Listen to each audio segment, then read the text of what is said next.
like totally worth it for me.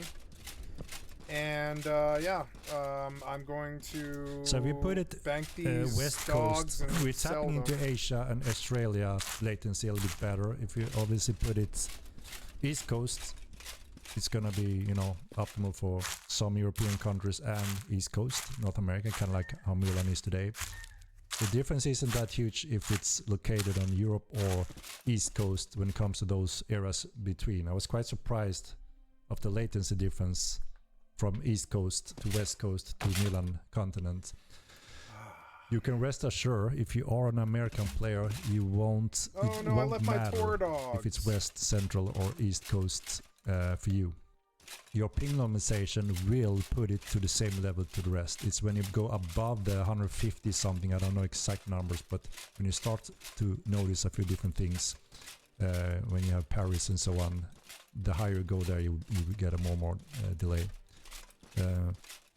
So obviously, it's the surrounding areas. If you can tap into a little bit more Australian and some Asian areas, then, you know, we can open up to more players to enjoy the game. Like I said, all North American players will have optimal ping latency for our type of game when it's located Central, West or East. It's just the surrounding regions that gets more affected.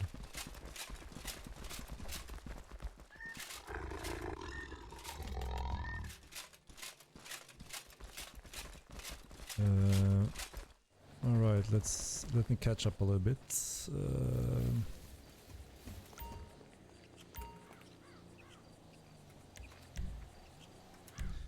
Notorious Dig, where are you located?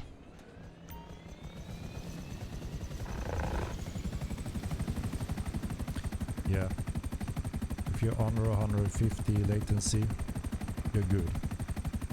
And it will be under 150 cross American to our server most likely.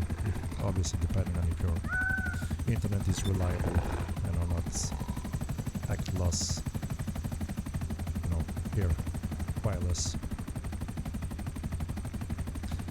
I'm not sure rename character is a good thing, because, you know, identity and reputation should be a thing in Mortal Land, right? And if you can hide and change that reputation on the fly, you know, then we lose that kind of thing.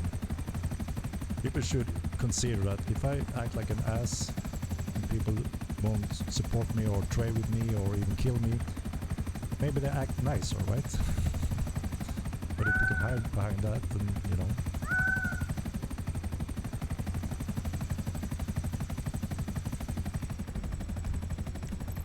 Yeah, so there's been a few months of silence. We are aware we've been working hard on specific areas and focusing hard on that. We want to make sure that when we do a stream, it feels interesting and, you know, exciting for everyone to jump in a moment. And I don't want to, you know, run them for too long either. The plan is to run them quite tight, around 2 hours, and try to follow the topic. But yes, with this stream, we also plan to do a little bit more regular, frequent updates on the different topics and possible streams, you know, close to every patch we are planning to do as well.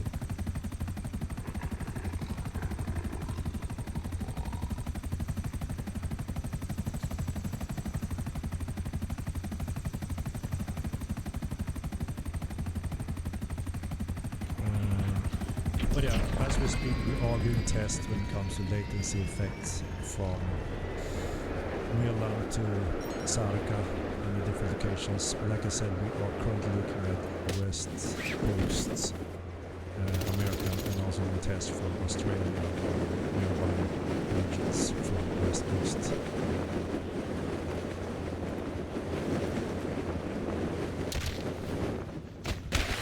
Yeah, there's reflex. I mean, you can still do that, right? But if you want your old character that is high-end, you know, then obviously you have to wait a little bit. Or you can enjoy a fresh run over at Sarika. That's why we're looking at a possible third character option and trying to look into how that could be done. So you don't have to obviously third character. delete one of those old.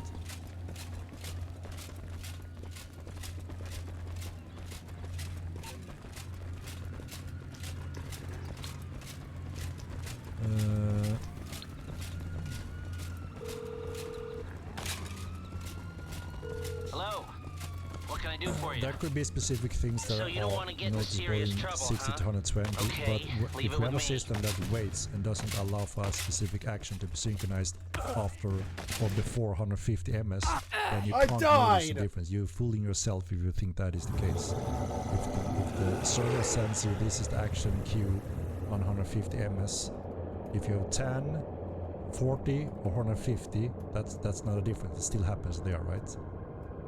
So that's the baseline of the ping normalization.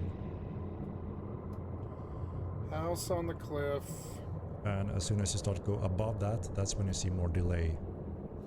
A lot of people think that you know it's 1,000 times difference on the ping and European player and East Coast players. So it's gonna be interesting as well when you see that, well, it's maybe not that huge of a difference when you get to play on Okay, the North right American over the server. overpass. You know, again, And I'll have it's to easy go all the compare way it up with, there, but I can probably get to my body at least. And it's not that bad, I lost like 5 Counter-Strike games minutes. types of network latency, which it is nothing like.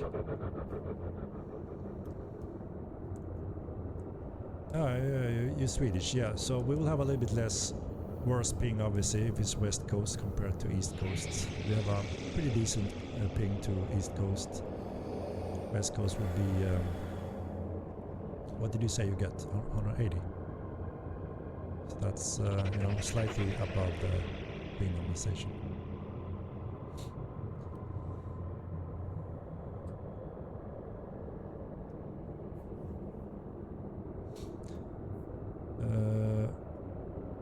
Name doesn't change the player's voice or attitude. True, but you know, if people take notes and you're building history around names, which should happen in Mortal Online, both reputation, community, and in the books eventually, you know, when you can write books again or stories with AI, NPCs, and so on, then if those names changes, it will mean nothing, right? You will be known for Temujin or Viknus, you know? Those names will be remembered and written in books, for good or bad. But if you can just wipe them, then yeah, it removes a little bit of that, right?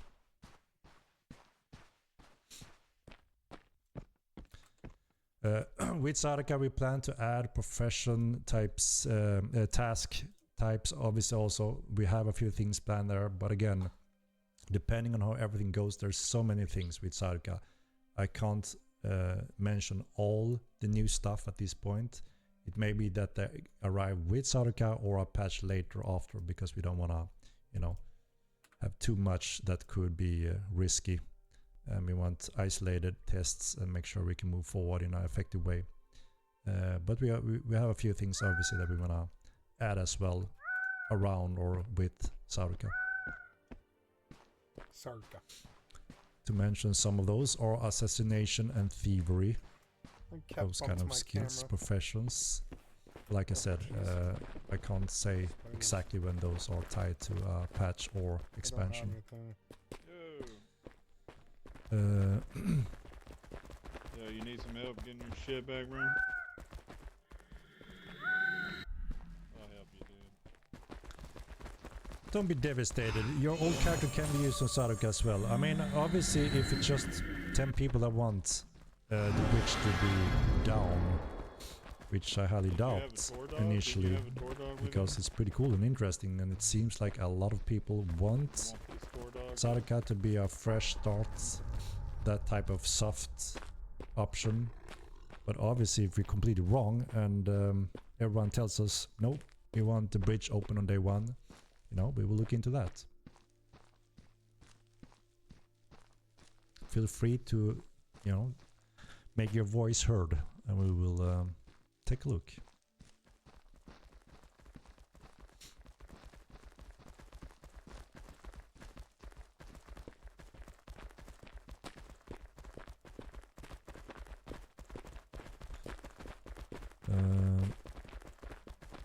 Yeah, just looking at the chat here, everyone is yelling fresh start is the best, with option of a character slot. And obviously that's what we've been hearing for over the years. We will never wipe the game entirely, because it won't make a, you know, difference other than we will lose a lot of old players that obviously don't want to play the game to get wiped. That would be horrible. There will always be those that find that exciting, but it's not that type of game that will have season wipes or anything like that, obviously. The only thing that could work and fit and, you know, can be interesting is Sarka not having the bridge connection. Then it makes sense, right? How do you travel from Milan to Sarka if the bridge is not built?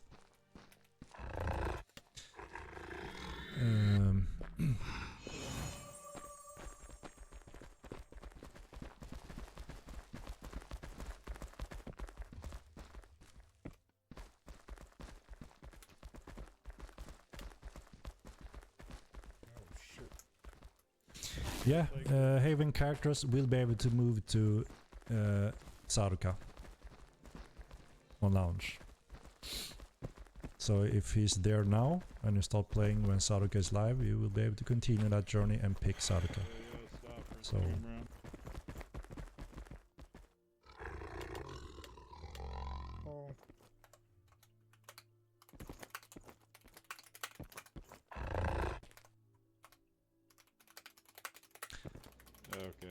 we are looking into what the hell we need to do when it comes to house slots. Obviously we can understand that some people want to build on Sarka as well. We need to carefully look into that, you know, houses and decorations spreading throughout the world and occupy data obviously comes with, you know, a lot of important things that we need to consider in a proper way. So we are looking into that.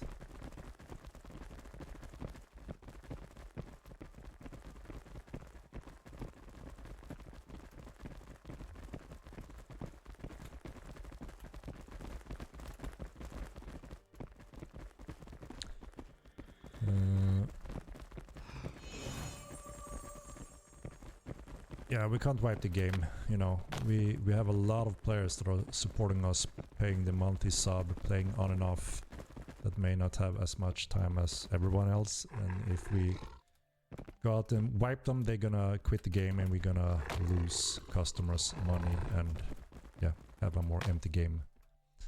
So that's why we think that Sarka is it's a good in-between, right? It makes sense in a way. If the bridge is not built, you will start fresh there, exactly like it was a wipe. And then slowly merge when the gap isn't as extreme. We could probably do a in-game vote, absolutely, to get more numbers from the current active players.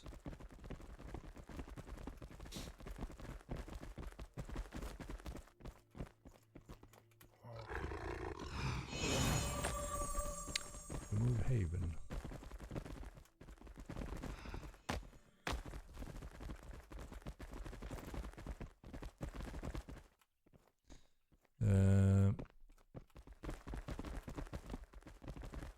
Make it cost gold for a second house slot or real money even to buy another house slot. So there's obviously a lot of question marks, right? We need to go through that one for sure. At the same time as we're solving the character slot option.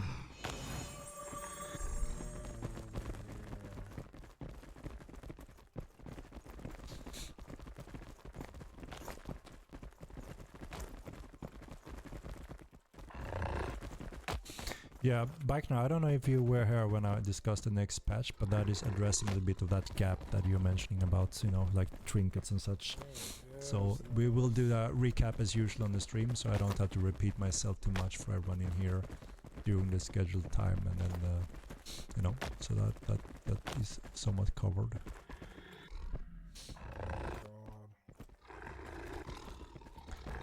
Maybe don't change anything with houses. If people want to build there, let them get rid of Milan houses. You know, obviously we're considering all those thoughts, but we also, again, want to make it as enjoyable as possible for everyone. But it kind of needs to make sense in a few different ways, both performance-wise, database-wise, you know, clients, just having a lot of spread out stuff in the world does come at a cost for your client as well, obviously, right? To load the data, render everything. So yeah, we need to carefully evaluate those specifics.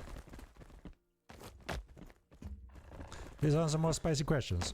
Which spicy question are we talking about here?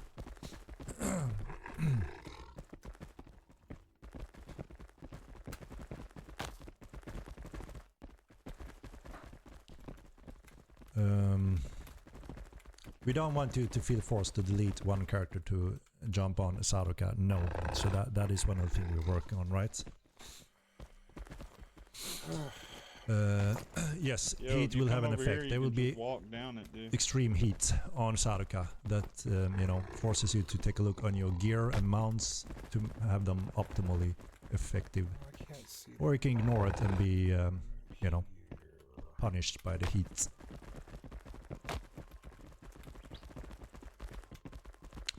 Let's see, Henrik. Thank you very much for giving us some stuff to look forward to. Hope you're well. Thank you very much, Dumpling. I'm happy that it seems like a lot of you guys are excited for Sadoka. I don't know where And it's going to be interesting with the North American concept we've been talking of over the years.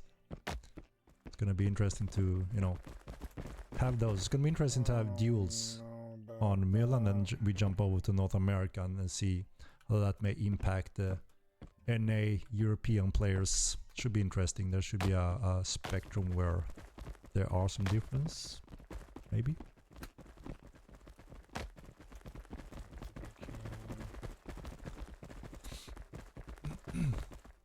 Are you tired? I'm a little tired. I slept a little bit bad this night for some reason. I woke up a little bit too early as well and couldn't get back to sleep. I try not to look too tired. I was quite excited actually to do this today's stream, just to get back to you guys. You know, it was quite a while ago we streamed, and to hear your reaction on the little teaser that we put together that I thought was really cool. Showing some impressive landscape. Looks so beautiful. We learned so much obviously over the years since the early Unreal Engine 5 and Midland to how to build a optimized, beautiful looking world. And Sadoka is just pushing those boundaries. You know, it looks really awesome. And we showed some of those different biomes. So obviously in Sadoka 1 it was a little bit more blend, like one beautiful big desert all over the place. Now you're gonna see many different biomes with their own themes and yeah, you know, different types of how you are effective in those biomes. Yeah, we will probably make some more updates in the questionnaire, in-game votes, more frequent to see, you know, try to gather some inputs wherever it makes sense.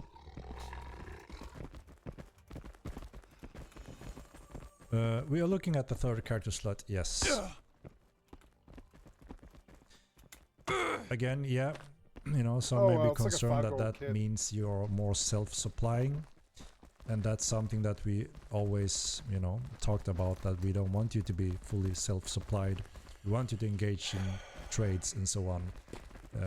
You know, some people are not interested in crafting and they just rely on trading, or have friends that does it.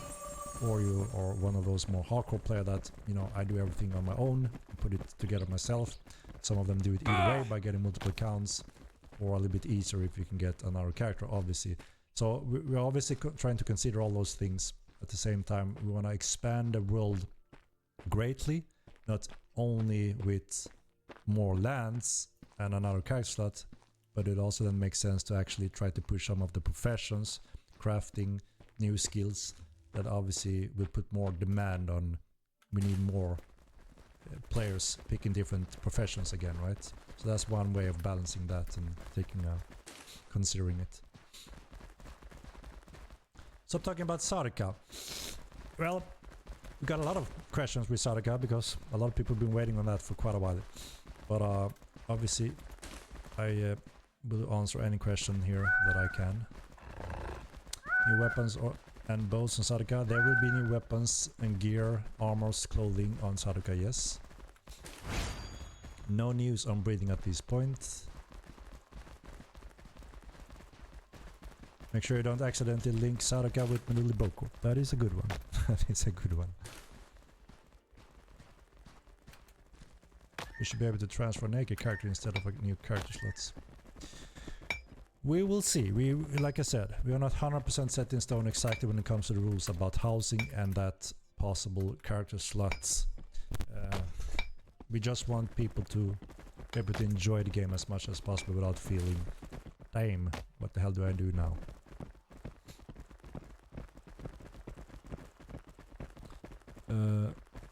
We don't have an official roadmap yet. We will see when it could make sense to update that. Like I said, we're doing multiple steps here, working on specific patches at the same time as we have another branch with, you know, finalizing Sauerka, all that work. And we have internal dates, right? So we have our internal roadmap, but the official one, you know, is a little bit shaky if we, depending on dates and so on. But we will see as we progress the coming weeks. Oh, my kitty wonked out. It's so cute. You know, put some stuff on the roadmap to show, you know, here are the baseline that we're looking at currently.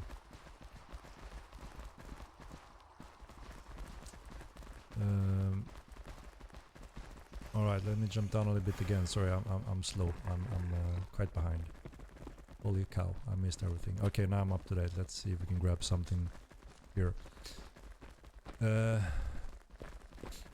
we see the teaser again? We're gonna put it on YouTube in 4K so everyone can watch it there. We're gonna link it in everywhere.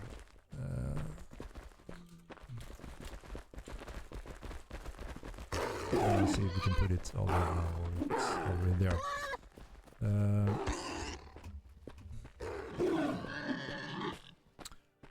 Reclaw. See you later. Can speak a little bit about the assassination season mentioned. It's going to be bounty hunting season murders. So, yeah, we're probably going to have a little stream surrounding that when it's time to release that, because yeah, it's not in the current patches. But just very short, there will be new skills, professions for thievery and assassination, where you can learn to do traps. You'll be able to get obviously targets to do assassination with. There will be poisoning skills, finally, some potion alchemy, and there will be a task involved that you can work for them. So you can, a little bit like Assassin's Creed, if you imagine you have a job to, you know, kill a person or, you know, something like that in cities or outside of cities, and those specific NPCs can interact with you in a specific ways, and obviously your job is to either kill them or do something else. And then of course thievery, you're a little bit more aware of or familiar with when it comes to Modern 1, with a huge difference when it comes to, we want to add more content on the non-PvP area, so you can actually play around as a thief and try to make a living, and you know, do more things than just stand in a bank naked and try to steal some gems from players. There'll be more consequences and balance tied to that as well, where you need gear, so you don't just sit there and risk nothing when you get, if you get guard backed. So obviously there's a big important balance when it comes to thievery. So that's just in short, you know, what we're planning for those professions. But like I said, we're gonna cover those more in detail when we are closer to have that refined and actually a date for them when they may go into the game. And yeah, obviously there's an interesting conflict between famous assassinations and assassins and bounty hunters, right? They may be taking up deeds on, you know, to hit vice versa, right? So that's an interesting concept that maybe we want to hook up there as well, that makes some sense. One is the good guy, one may be the bad one.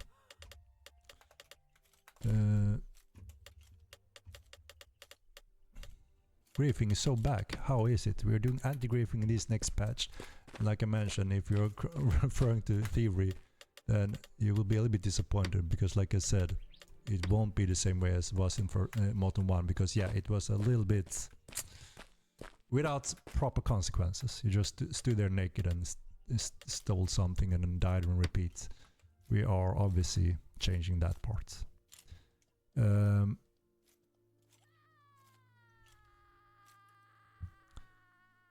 So I did mention a bit the main areas, what's coming in next patch. Again, I try not to repeat myself too much, so there will be a recap of this stream. If you missed it or in late, you'll be able to watch that recap, you know, I think tomorrow. I also think actually Wolfshite, if you're in here, he usually also do an awesome job in doing a recap, so maybe he will also make one if you know, So keep an eye out.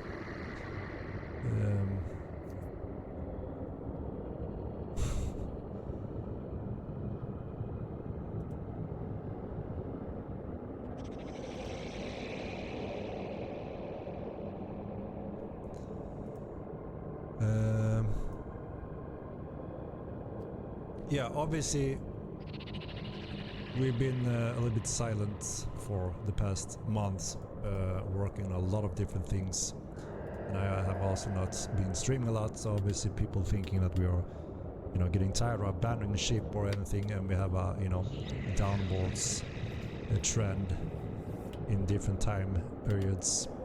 You know, people are trying new games or just tired of old content, want new updates and so on. Obviously it's important that we try to do regular updates to inform everyone that obviously we are still here working very hard to deliver an awesome sandbox game. And obviously with these huge expansions that we are planning to deploy this year, it's important that we coordinate them with proper marketing and you know, pulling all those connections we have when it comes to influencers, streamers, websites, Steam as well, to try to make awareness that, you know, we are expanding the game greatly, improving the game greatly. If you tried once a long time ago, you know, feel free to come back and try the game out. And for new players, you know, we have Saruka that may be interesting. It's a fresh start for everyone. If you are on a competitive level and refuse to join a MMO late age, which obviously is never really a problem in online because it will keep on expanding and having more new items and lands to explore. But you know, everyone have their own differences. So yeah, obviously having down spirals or negative numbers in pairs is expected. The plan is obviously just to break that heavily as well with our huge updates this year, and push that as much as we can with different marketing events to try to get a lot of action in the game. And like we said, we are looking at how can we approach a proper free-to-play start for Mortal Online to get even more players to actually, you know, give the game a chance. We've seen a lot of game players coming into the game and saying, you know, I never heard about this game, or I was hesitate, but I really love it because it's unique and fresh compared to most other MMOs. And it was long shot that they actually took the leap. And you know, the uphill battle can be quite harsh as well to actually get into the game and enjoy it, especially if you start alone. But as many of you know, if they join a guild and use the communications, usually they become a player in the game in a much higher rate. So we're gonna try to promote all of that, obviously, along with our big updates to make, you know, effective of that. Drizzle Ardent, very generous of you with gifts. Okay, I'm gonna jump down a little bit more again. The map is great as is. Please don't change it. The map. Which map do you mean? Obviously, we need to consider reputation, how that will adapt with thievery. Like I said, in Moto 1 it was a little bit horrible. You didn't stand a chance. You were in a tin room bank and bam, we heard guys whacking thieves left and right, and they risked nothing, right? They were naked thieves. To a degree when that could get out of control. So obviously we want to make sure that a thief that steals something from someone in a mid-bank, in like a capital city like Tinram, will do so only if he's really prepared to take the risk and costs, right?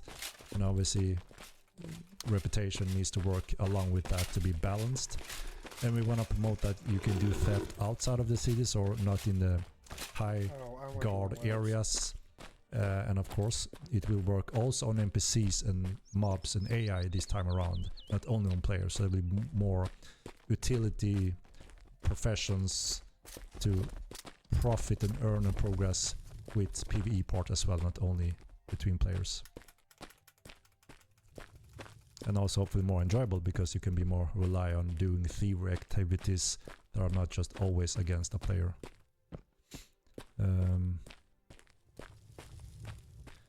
We need a chickaboom, eh? Whoa, mang, wang. Momo wang. Chickaboom. Yeah, we're gonna get those chickabooms again soon.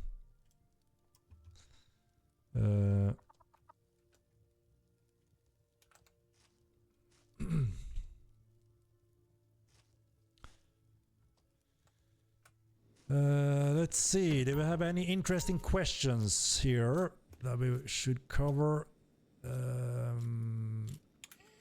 Fuck, I don't think I got the fucking... the stash. We don't plan to expand damn it. action I profession points AFK'd out as you can again. spend, you know, especially if we're looking at a third character. Right? But what we are looking to expand is more skills and professions to choose from, so you can do all the more way there and different things AFK'd in the out. world and trade more. Because I died different things instantly. with the players in the Oh, world. damn it. Fucking fall damage.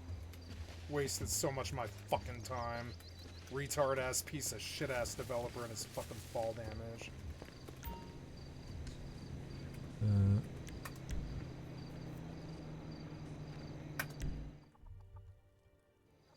Thank you for noticing my question. Please Do the make the fucking trip theory cost again. be gold.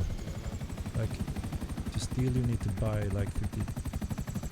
So that's kind of a little bit our concept, right? To steal something you need gear, right? And that gear have a value. And depending on how effective that is, it may cost more. So, you know, there will be a cost investment. You can't just stand naked. And also, it does make sense for thieves to stand naked and steal something, because where do you hide the goods, right? So, yeah, that would play an impact for sure, what kind of gear you are prepared as when you try to do a theft.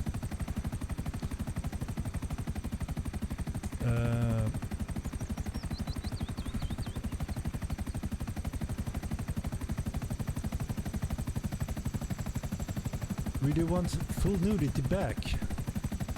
We know there's quite a few of you that want that back.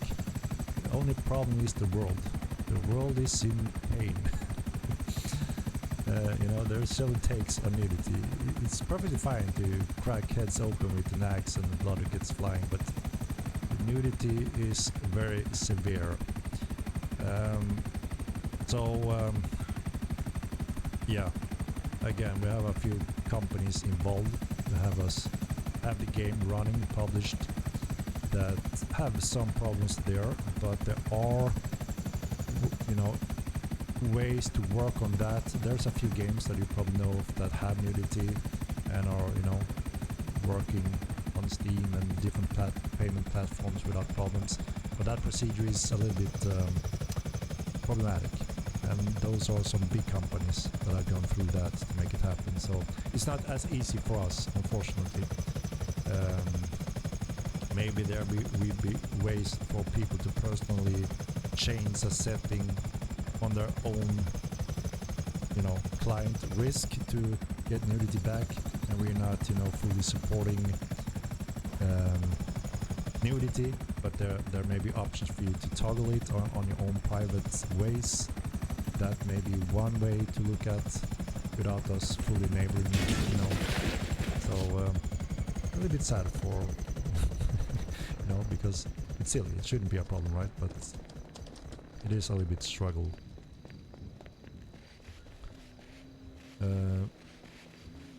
Because obviously we've got the beautiful characters in our game, and sad that we can't fully use it. But yeah, not everyone cares, right? And some people think it's even annoying to look at. Free weekend on Steam when? So obviously, like I said before, we're gonna look at all the different marketing opportunities we can do with big patches and expansions, and obviously the Saruka expansion in North America. We will push everything we can, obviously, to make awareness and get people back and new people in.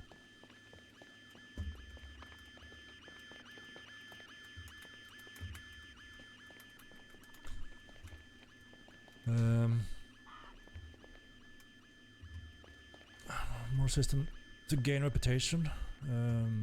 I mean, that's something we're slowly progressing in as well when it comes to adding new tasks and things in the world that you can do to gain reputation in different ways. Like I mentioned, we plan to get some of those new ones in around Saruka. I'm not sure if it's in the Saruka patch or in some of the patch after, but it's something we are planning on as well. Poisoning on weapons. appliances and potions alchemies plan along with assassin profession. Thievery assassin profession. There is like one family but divided into kinda with some interesting skills and professions types.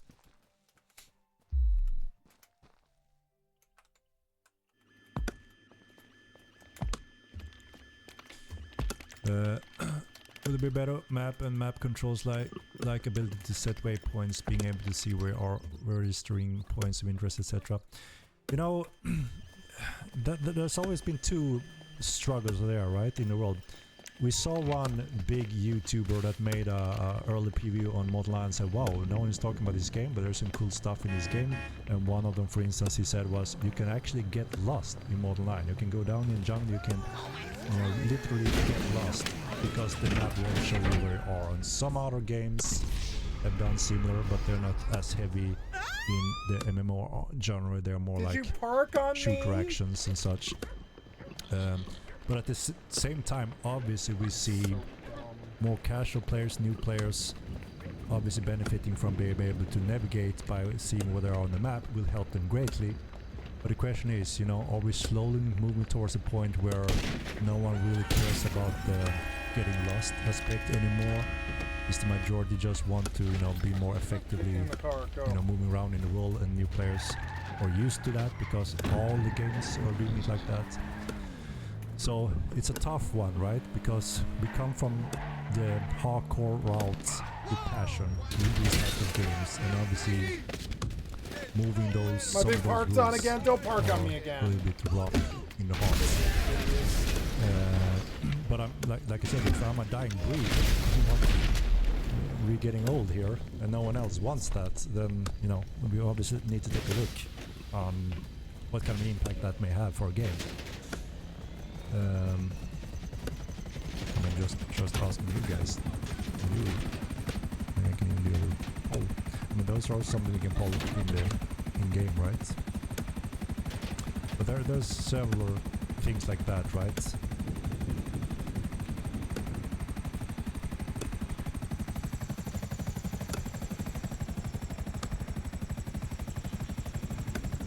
A little poll, you know, a little poll. For the fun of it. Getting lost is great. Old school age players are giant breed, like way for years. Yeah, I mean, I come from Ultima Line, 96. I'm on 96, the beta age, and then the release for 10 years. It was a rough game, you know. Well, one hell of a game it was. And then when I started to play all these modern games, I thought, what the hell? Can't I just be able to use my brain, for God love? But I noticed that the industry killed it for everyone, so they just, you know, got adapted and said, we have to do it like this or we can't play the game. I have some hope that we can get a modern line on a good state with still, you know, being a proper sandbox, hardcore, you know, with a lot of juice and sand and tools to be enjoyable by a lot of different types of players. We will see.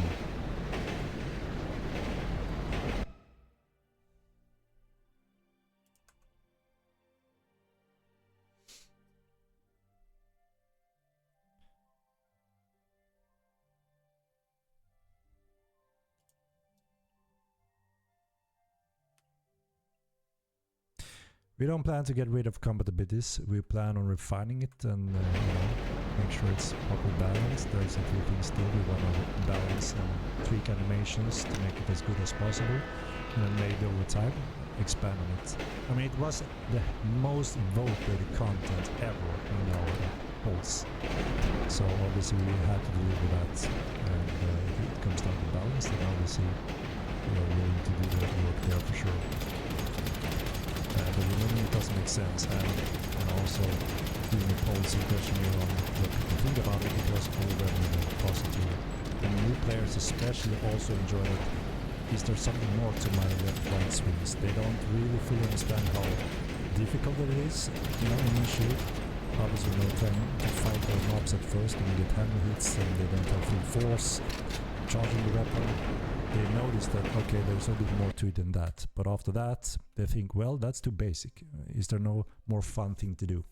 And many of you vets ask for, we want things to be able to break the meta, do options and tactics. And that's what the combat system offers. So obviously, looking at the major feedback and general consensus of it, it adds. Yes, staff magic is one of the plans go eventually, but we don't have a date for that yet.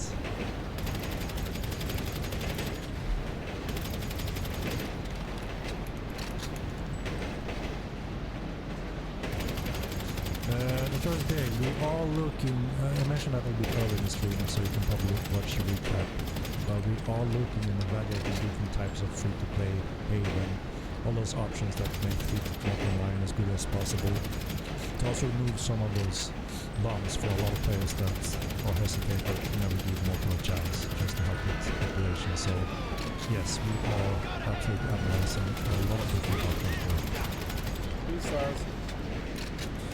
We don't plan to have a new playable race along with Skycat Desert or the continent, but there are possibilities to expand some playable content in the future, but I don't know when that's going to be at this point. Obviously you have the Skycatlive, right? But nothing more. Yes.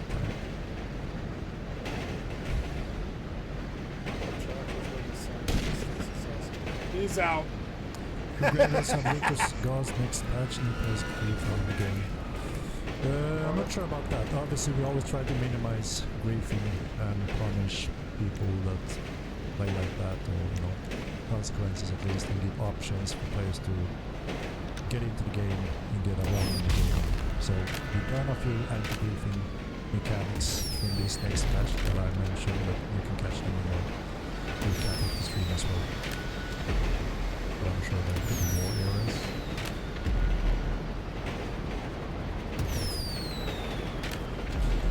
Yes, we eventually plan to add a profession, bard style, barbing, tattoo artist.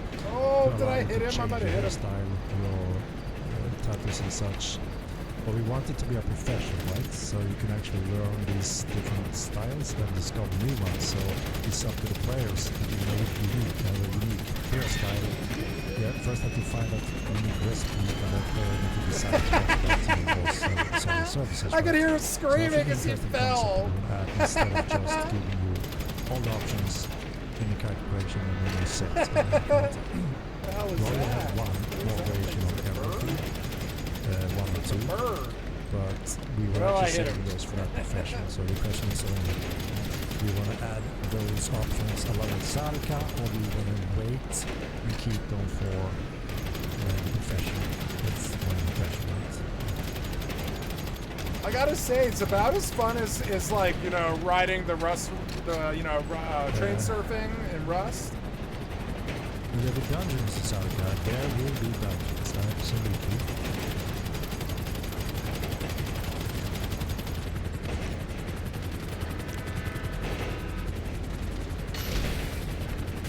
What?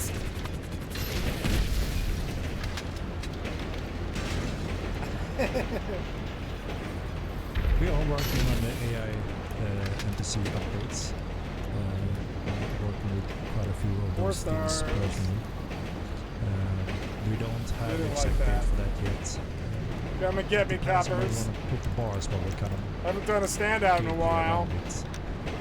But we have some interesting things that I think will be quite cool along with some of the professions as well. So the question is only when that fits in those patches. There, I got him, I think. Yeah, I got him. He's down. Oh!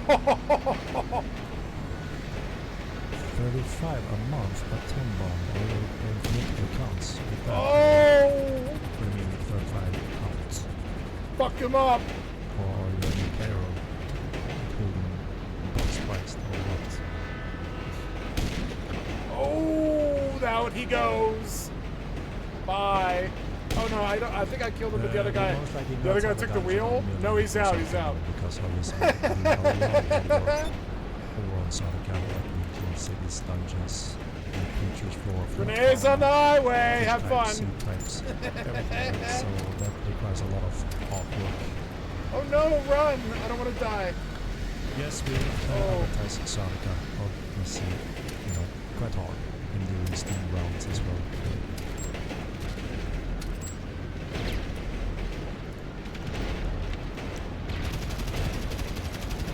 Consider my races on Saturday's launch. I mean, it's obviously always cool to play more races, but we have written some of those things in our old design documents, but you know, we put them way forward in the future because there's so much. Did the train stop? I don't know. Oh no, the train's refueling. May become a thing. It's always hard to know, what does a lot of players want in the game. What do we pick? That's why we also try to do some polls, votings, to see there's a lot of different topics, what are you interested in, and those that got most voted that people wanted, and obviously those were the ones we tried to deliver in the game in upcoming sprints. And we have pretty much delivered like top 10 or top 15 of all of those. Some of them very successful, people have blast, some of them not as much, you know, a lot of variation. So it depends on what type of content and what type of players. Down he goes. So we try to do a careful analysis of what kind of content we need to bring both players back and old current players happy to enjoy things, and of course new players excited to play. Oh my god, we got Goldberg Wombat with 40 months. Awesome, thank you very much. Oh. It took a while. Why did the train stop? That wasn't supposed to be part of this. What? Is that my train leaving? Yeah, you know, we all have different opinions in here, right? Some people just want, you know, new magic schools, staff magic, some of those cool magic schools, which I agree will be really cool and give completely new gameplay. But then, of course, there will be those that don't care at all. They want ships, they want to sail the seas, they want to be pirates. I want ships. They want to fight on the seas, they want to dive into, you know, find treasures, they want to fish rare deep sea SOS bottles, they want to sail to islands and discover treasures over there. So there's so many things. We have the wagon system, you know. They have the arena system where you can fight and bet. There's a lot of different areas, and that, you know, it's always a challenge. Which of these brings the most excitement and players to enjoy the game? Sailing. I'm biased with The plan is obviously sailing. to slowly offer in all those areas. The only thing is that we have to have a metas, proper boats, and prioritized order, bases. because we can only do so many things over, you know, a year of development. Some of them are huge, some of them are smaller, some are just bonuses.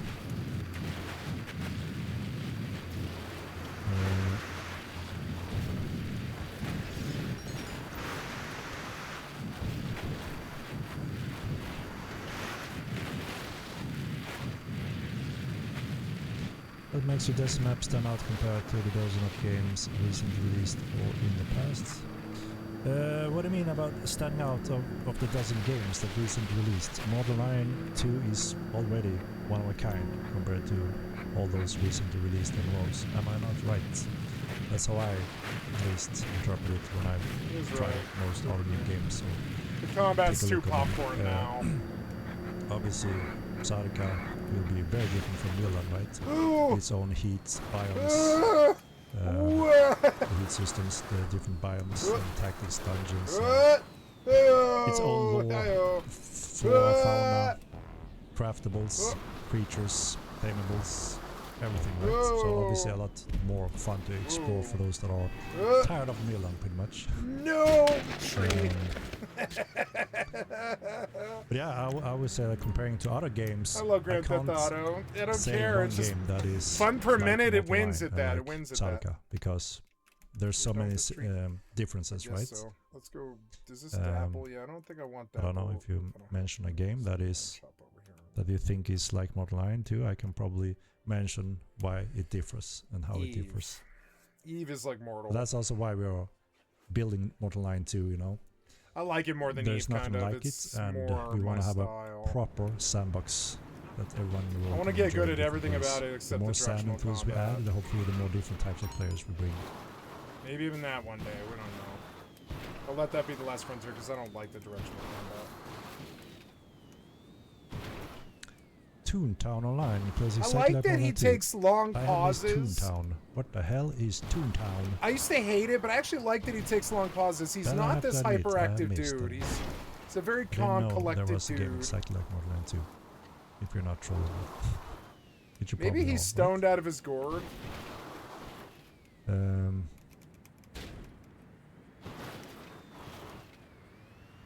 Oh! And I kind of wanted to get back to the train track too. I was like, I can't reach the train track, but I did it. I managed to do it. All right, yeah. I like the train track because you can like actually get speed like up. The question is I love the sense of speed in the first person mode. It's actually so good. Damn, my bike went all the way the fuck down there. Yeah, I seen Darkfall. I remember when we announced Mortal 1. They weren't too happy about Darkfall was another Online, game like the Mortal Online, yeah. Because they saw us a direct competitor instead of another indie company that tries to offer something unique and different. And I would say Darkfall obviously and Mortal they can Online understand is that I need very to support these different in indie many core companies ways. even if I don't like their choices. You can enjoy both. You can hate one and you can love the others. I wouldn't say that they are very similar. There are some similarities, right? And it's you fired old up, as Mortal 1, I believe, right? Oh, around look, 5 years. skills completed. I'm sitting at 4 billion, which isn't that much. We released that game, what, 5-6 times in new ownership control. Connecting. And it shows that it still struggled to do that straightforward, hardcore PvP type of MMO. It's simply also why the Giants never do those type of games. It is extremely difficult to make a successful hardcore MMO sandbox PvP loot game. You know, and we learned a lot over the years, the hard way, a lot. But I believe that we can pinpoint a few very different or interesting areas that will be exciting completed. Gameplay news for many types of players, from PvP to non-PvP players. We have a few things we want to announce in the coming months that is tapping into some really cool non-direct combat content that is really cool, socializing things that I think a lot of people can enjoy. Even PvP players can have a chill moment and enjoy that type of moment. But yeah, obviously new releases of new stuff and you feel some nostalgia and have fun for a moment. It usually works, right? But we really strongly believe and focus on trying to make this game persistent, right? And not just do re-releases or wipes or whatever to try to do desperately increase player bases. We want to find the right way, the right path, and just commit and make, you know, hopefully let the content, you know, talk for itself over time.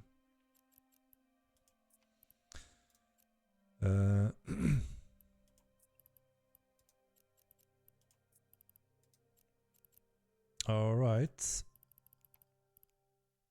No news about dual weapons or throwing weapons at this point. No.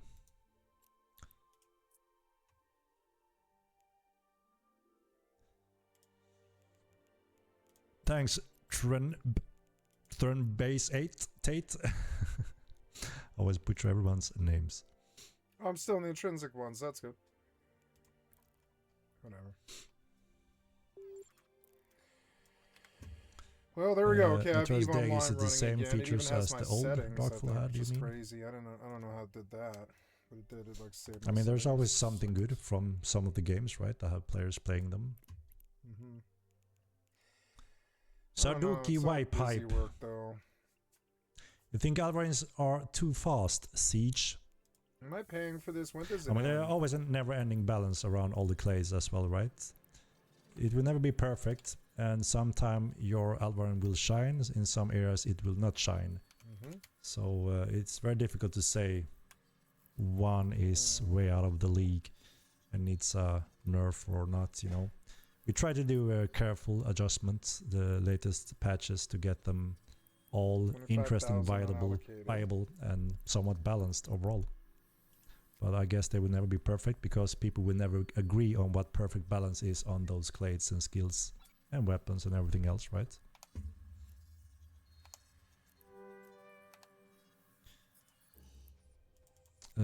What about social mechanisms in the game using shares? Yeah, that was exactly what I was commenting on 2 minutes ago, right? That we are excited to add some content in the game world that will be enjoyable for everyone. You know, when you want to have a chill moment and do some different types of gameplay, not only combating.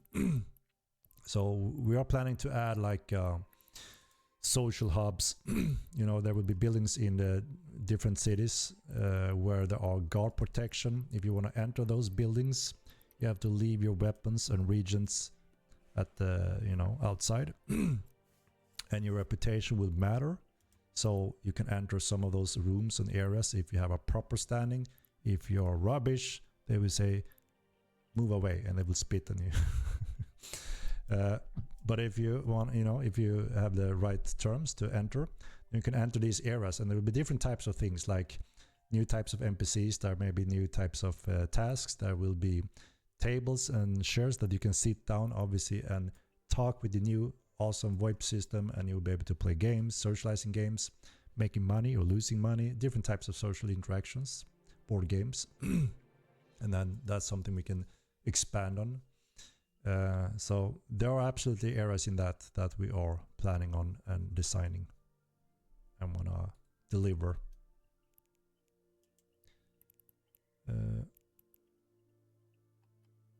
Tentaro, I didn't see your dumb comment that I responded on. Sorry. Or if I missed your good question. I try my best. I miss a lot of good questions, I'm sure. The plan is with that patch that you will be able to sit in chairs finally, yes.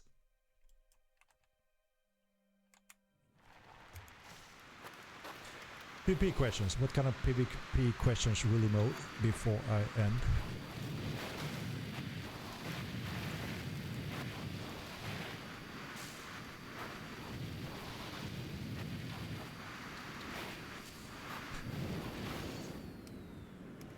Yes, there will be new craftings along with Sarka.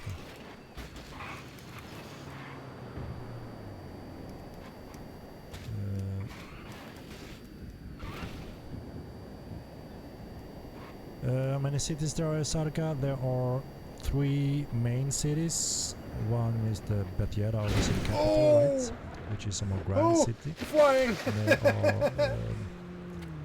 I need to check the map to check all the different names that are specific. Oh no, you pronunciations. totaled! And then there are some smaller ones, so not as many as on Mirland. Oh, well, this ended badly. Hello, this is Morse Mutual Insurance. I'll do What my about finish best. existing magic schools? Obviously we want to finish those last ones and slowly expand on more magic, absolutely. But again, we try to look at I'll go to the freak shop. what most players needs and want and they can enjoy, and how to help expand the population. You know, maybe some people come back when they see we're expanding on some of those schools, or you know, finishing some of those missing things, sure. So we plan to revisit as soon as we can. Right now we know that there's a huge demand on Sarka, and Sarka will also help us bring a lot of players back into the game and new players into the game. New marketing push and additional improvement to the game overall. So it's a balance, right? We have to see what makes sense first.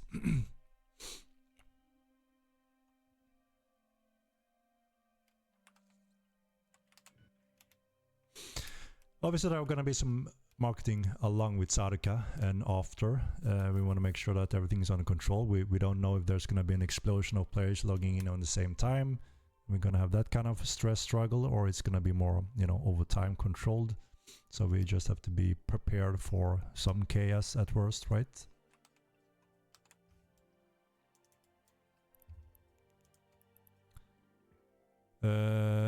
We will announce when the next PTR is. It is getting close for our next patch and engine update that will also improve performance on the clients.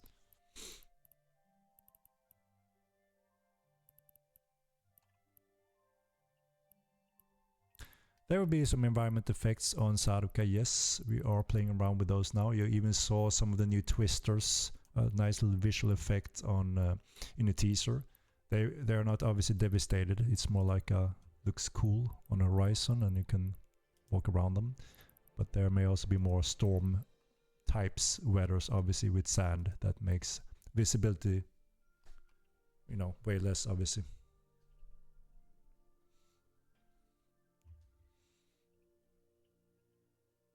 Make sure you market the game in Asian countries now that they're gonna have the server in Northwest, NA West.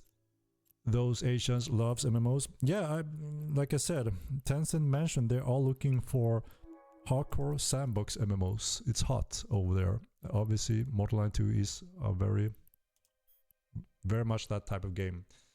But like I said, yeah, having a server closer to them so they have a bit better latency may help. But also really reaching out to a lot of those players in those regions kind of need some partnership over there to make it happen, I think. But obviously it doesn't hurt to get a server closer, and making some awareness maybe help.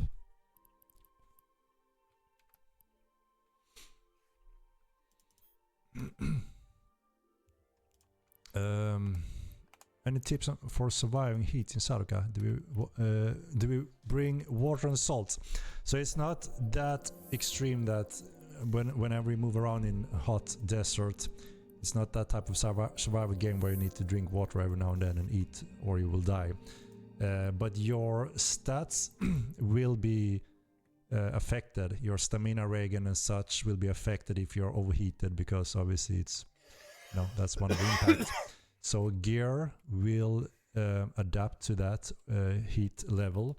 So if you're running around in steel, then obviously you may be cooked, right? And that would be horrible for your stats. But if you have proper Sarukan clothes or armor gear, lightweight stuff, then you will not be as punished.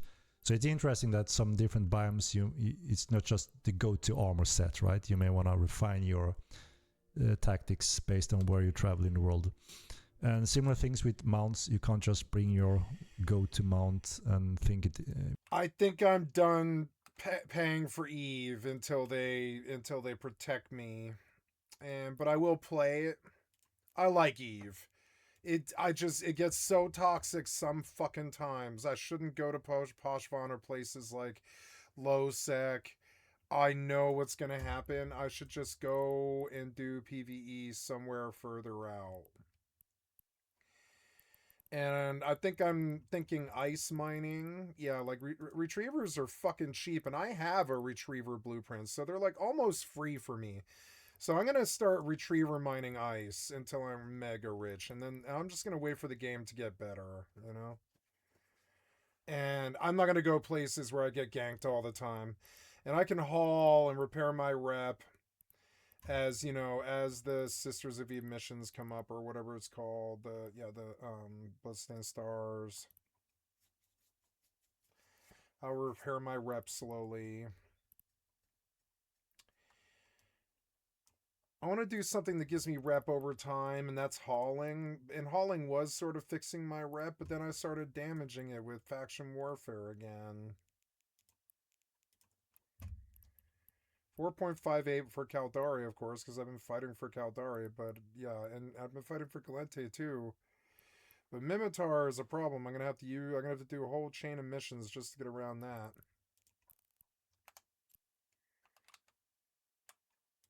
It will behave optimal in a heat area, for instance. You may want to look into mounts that handle heat the best. Ouch. Ouch! Ouch! Do not scratch me! And yeah, ouch, the clades also have some natural, you know, what's called that is my thigh, tolerance kitty. level of heat and cold. So some clades have a little bit less penalty based on don't sneeze on me. the heat as well, the temperatures. You okay? Don't sneeze on me. Ew. You like to sneeze all and right. puke on me, I've noticed. If Peeked on my you phone the missed other day. trailer, You doing okay? it's in kitty? Did you 4K on catch a YouTube cold? now, Yeah, because here I as left you well. out in that cold too much. And we published it. We're You gonna got a put it on the cold, kitty? website and Discord You do, if you got a someone want to watch cold. it or missed I'm it. sorry. It's available. You'll be alright, you'll Because get I'm better. hitting the 2-hour mark. It's been a pleasure to hang out with you guys again. It was quite a while ago last time. So yeah, it's been a blast to show you the teaser of Sarika, and as always, it's enjoyable to hang out with you guys, and me trying to cover the questions you have as much as I can. If you missed it or anything, then you will watch the recap tomorrow or something like that, and you will go straight to the candy if there's something you are wondering that you may have missed. So yeah, I think this is my cue then. Let's see, should we do the usual raid, guys? Do we have anyone we want to raid here today? Let's see, do we have... Who do we have online? We do have... Let's do the usual quick vote. Shall we? Oh, my cute old kitty. My cute, lovely kitty. So, let's go out in a cheap clone. A quick one. Oops. Yeah, that's like it, yep. Get in a retriever because I got a few of them. I have 79 one pioneers quick minute for some vote, reason. and we will do a raid. New music for Sarika. So we have a soundtrack for Sarika from Molten 1 that obviously we're gonna bring in. I don't know if you have heard that one, but that will be there as a minimum, and then we will see. 1.051, 950. So I set the new price at 940, which is still a really good price. I like it. I'm gonna take it. 940. Yeah, 940 isn't bad. It's pricey to do, but it's not bad. All right, let's see. Who do we have? Is it Durakai or who is gonna win it? I don't have to farm at all. So sittable chair on Sarika. No, the sittable function will be with the social patch that I mentioned briefly, but we don't have we don't have the dates officially on these things. We will see down the road. We will update our website and a possible roadmap when you can expect those kind of. I will go out and do faction warfare is what I'll do. I like faction warfare and it's cheap. Do the Kai. It's fuck cheap, Let's raid do the Kai, guys. Hi, beautiful kitty. All right. Thank you very much for tuning in today. It means a lot as usual to have your support, and we appreciate your question and support for this look at project. how many agency support drops I have. Journey, pretty much. Ooh, open 30 of them or something. All right. Recap sometime tomorrow or the next day. If you missed this, we have the little Sarga teaser published multiple. now. Do like 30. Let's raid. Hacking completed. Durakai then. Thank you very much for the what did I get? donations, subscriptions, and gifts as well. Yes, I got boosters. Holy shit, I always remember. I forget how Pioneer, to do this, refined but I think resources. I'm doing it correctly. All right, guys. Thank you very much. Oh, Let's good. I can do the raid, and just stick that I will see you next time. Thank you. And have a good night. I have historic Crimson Harvest skin crates. Let's see if we can do it right. A lot of them. Right. But and then good I night Master and bye bye. I intend to use those. Oh, I broke a nail. I'm gonna go move on to the next tree. Goodbye, Hemrick. It was a good stream. I like Hemrick streams. They're kind of chill, honestly. He's taught me how to be a little bit calmer. He is a very calm guy. And I didn't know. That was like, I don't know. Ooh, new Kira video. I haven't looked at YouTube today. It's just been sort of like busy. I've been busy. I like Mortal. I'm going to spend a lot of time on Mortal. I can feel it. Even if I'm chopping trees, it doesn't matter to me. Next month I'll sub to Epic 2. Or well, I don't know. Maybe I don't need to. I don't need to. I think one account's enough. You know?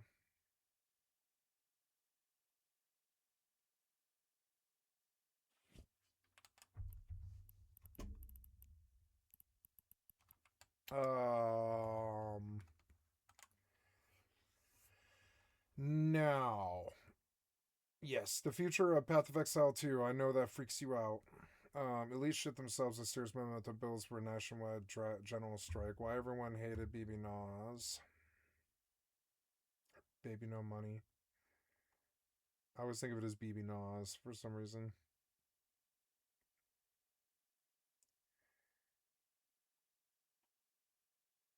Yeah, yeah.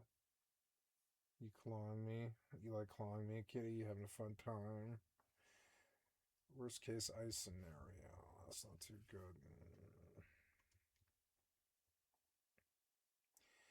Oh no, what if Seattle burns like fucking Minneapolis? That's gonna suck. I might have to actually step in.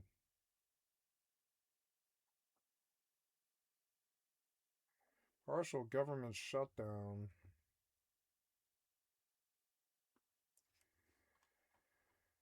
Oh, the Cura jumped out at me, and of course I'll do the Filter Franco.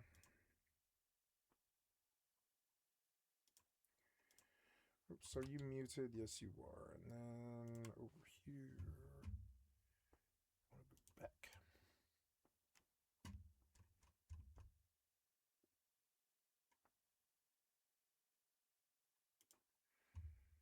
Oh, you cute little kitty.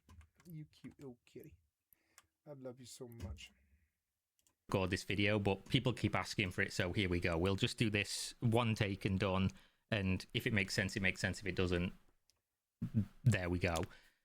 I made an offhanded remark the other day in an unrelated video about Path of Exile 2, and I think I said something like, oh, Path of Exile 2, that game's, you know, fucked, and Yep. that made people think that there's something crazy going on, and I probably shouldn't have said that, because now people have the expectation there's some crazy drama. There isn't.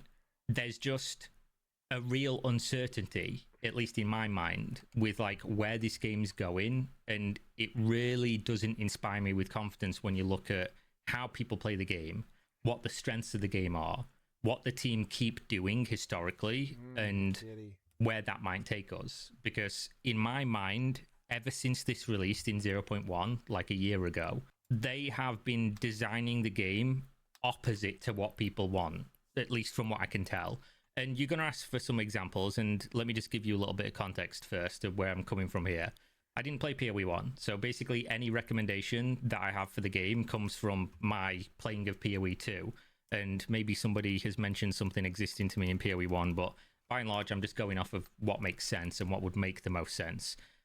With that being said, I played 0.1 Path of Exile 2 for 800 hours, really enjoyed the game, thought it was great. And in total, I have around 1,450 hours on PoE 2 overall. So the majority of that time is in the first league, the first patch. Didn't play much in 0.2 because it fucking sucked. We'll get to that in a minute, because that does play a factor in why I think the way that I do.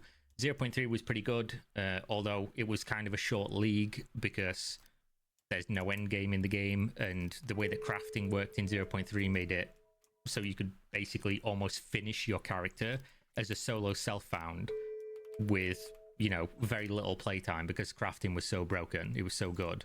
And then in 0.4, this is certainly the league I've played the most of, but it didn't start that way. And you'll probably know what I'm going to talk about if you're a PoE 2 player, i.e. the temples and that whole drama.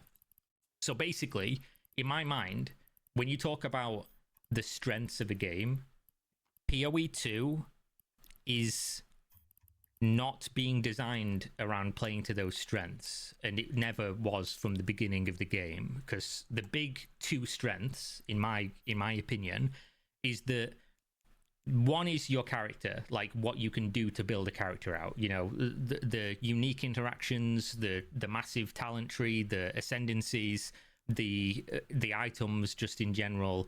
Like, you can build a really intricate, cool character, but for whatever reason the game is designed around you not experimenting. And this was especially true at the beginning, because like quest rewards, you couldn't change them. Inexplicably, there's still one, by the way, that you can't.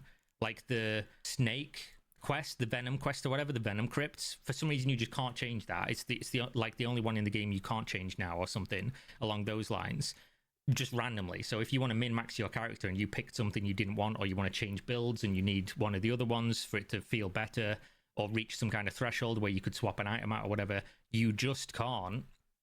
So that doesn't make a ton of sense. But obviously in the beginning of the game, they made it very cost prohibitive to respec your talent trees, and you literally couldn't respec ascendancy. So it was essentially like, oh, start the game and follow a guide from somebody with 5,000 hours in a game that just released, so they don't have it, or have to re-roll and do this big slog of a campaign, which is still an issue.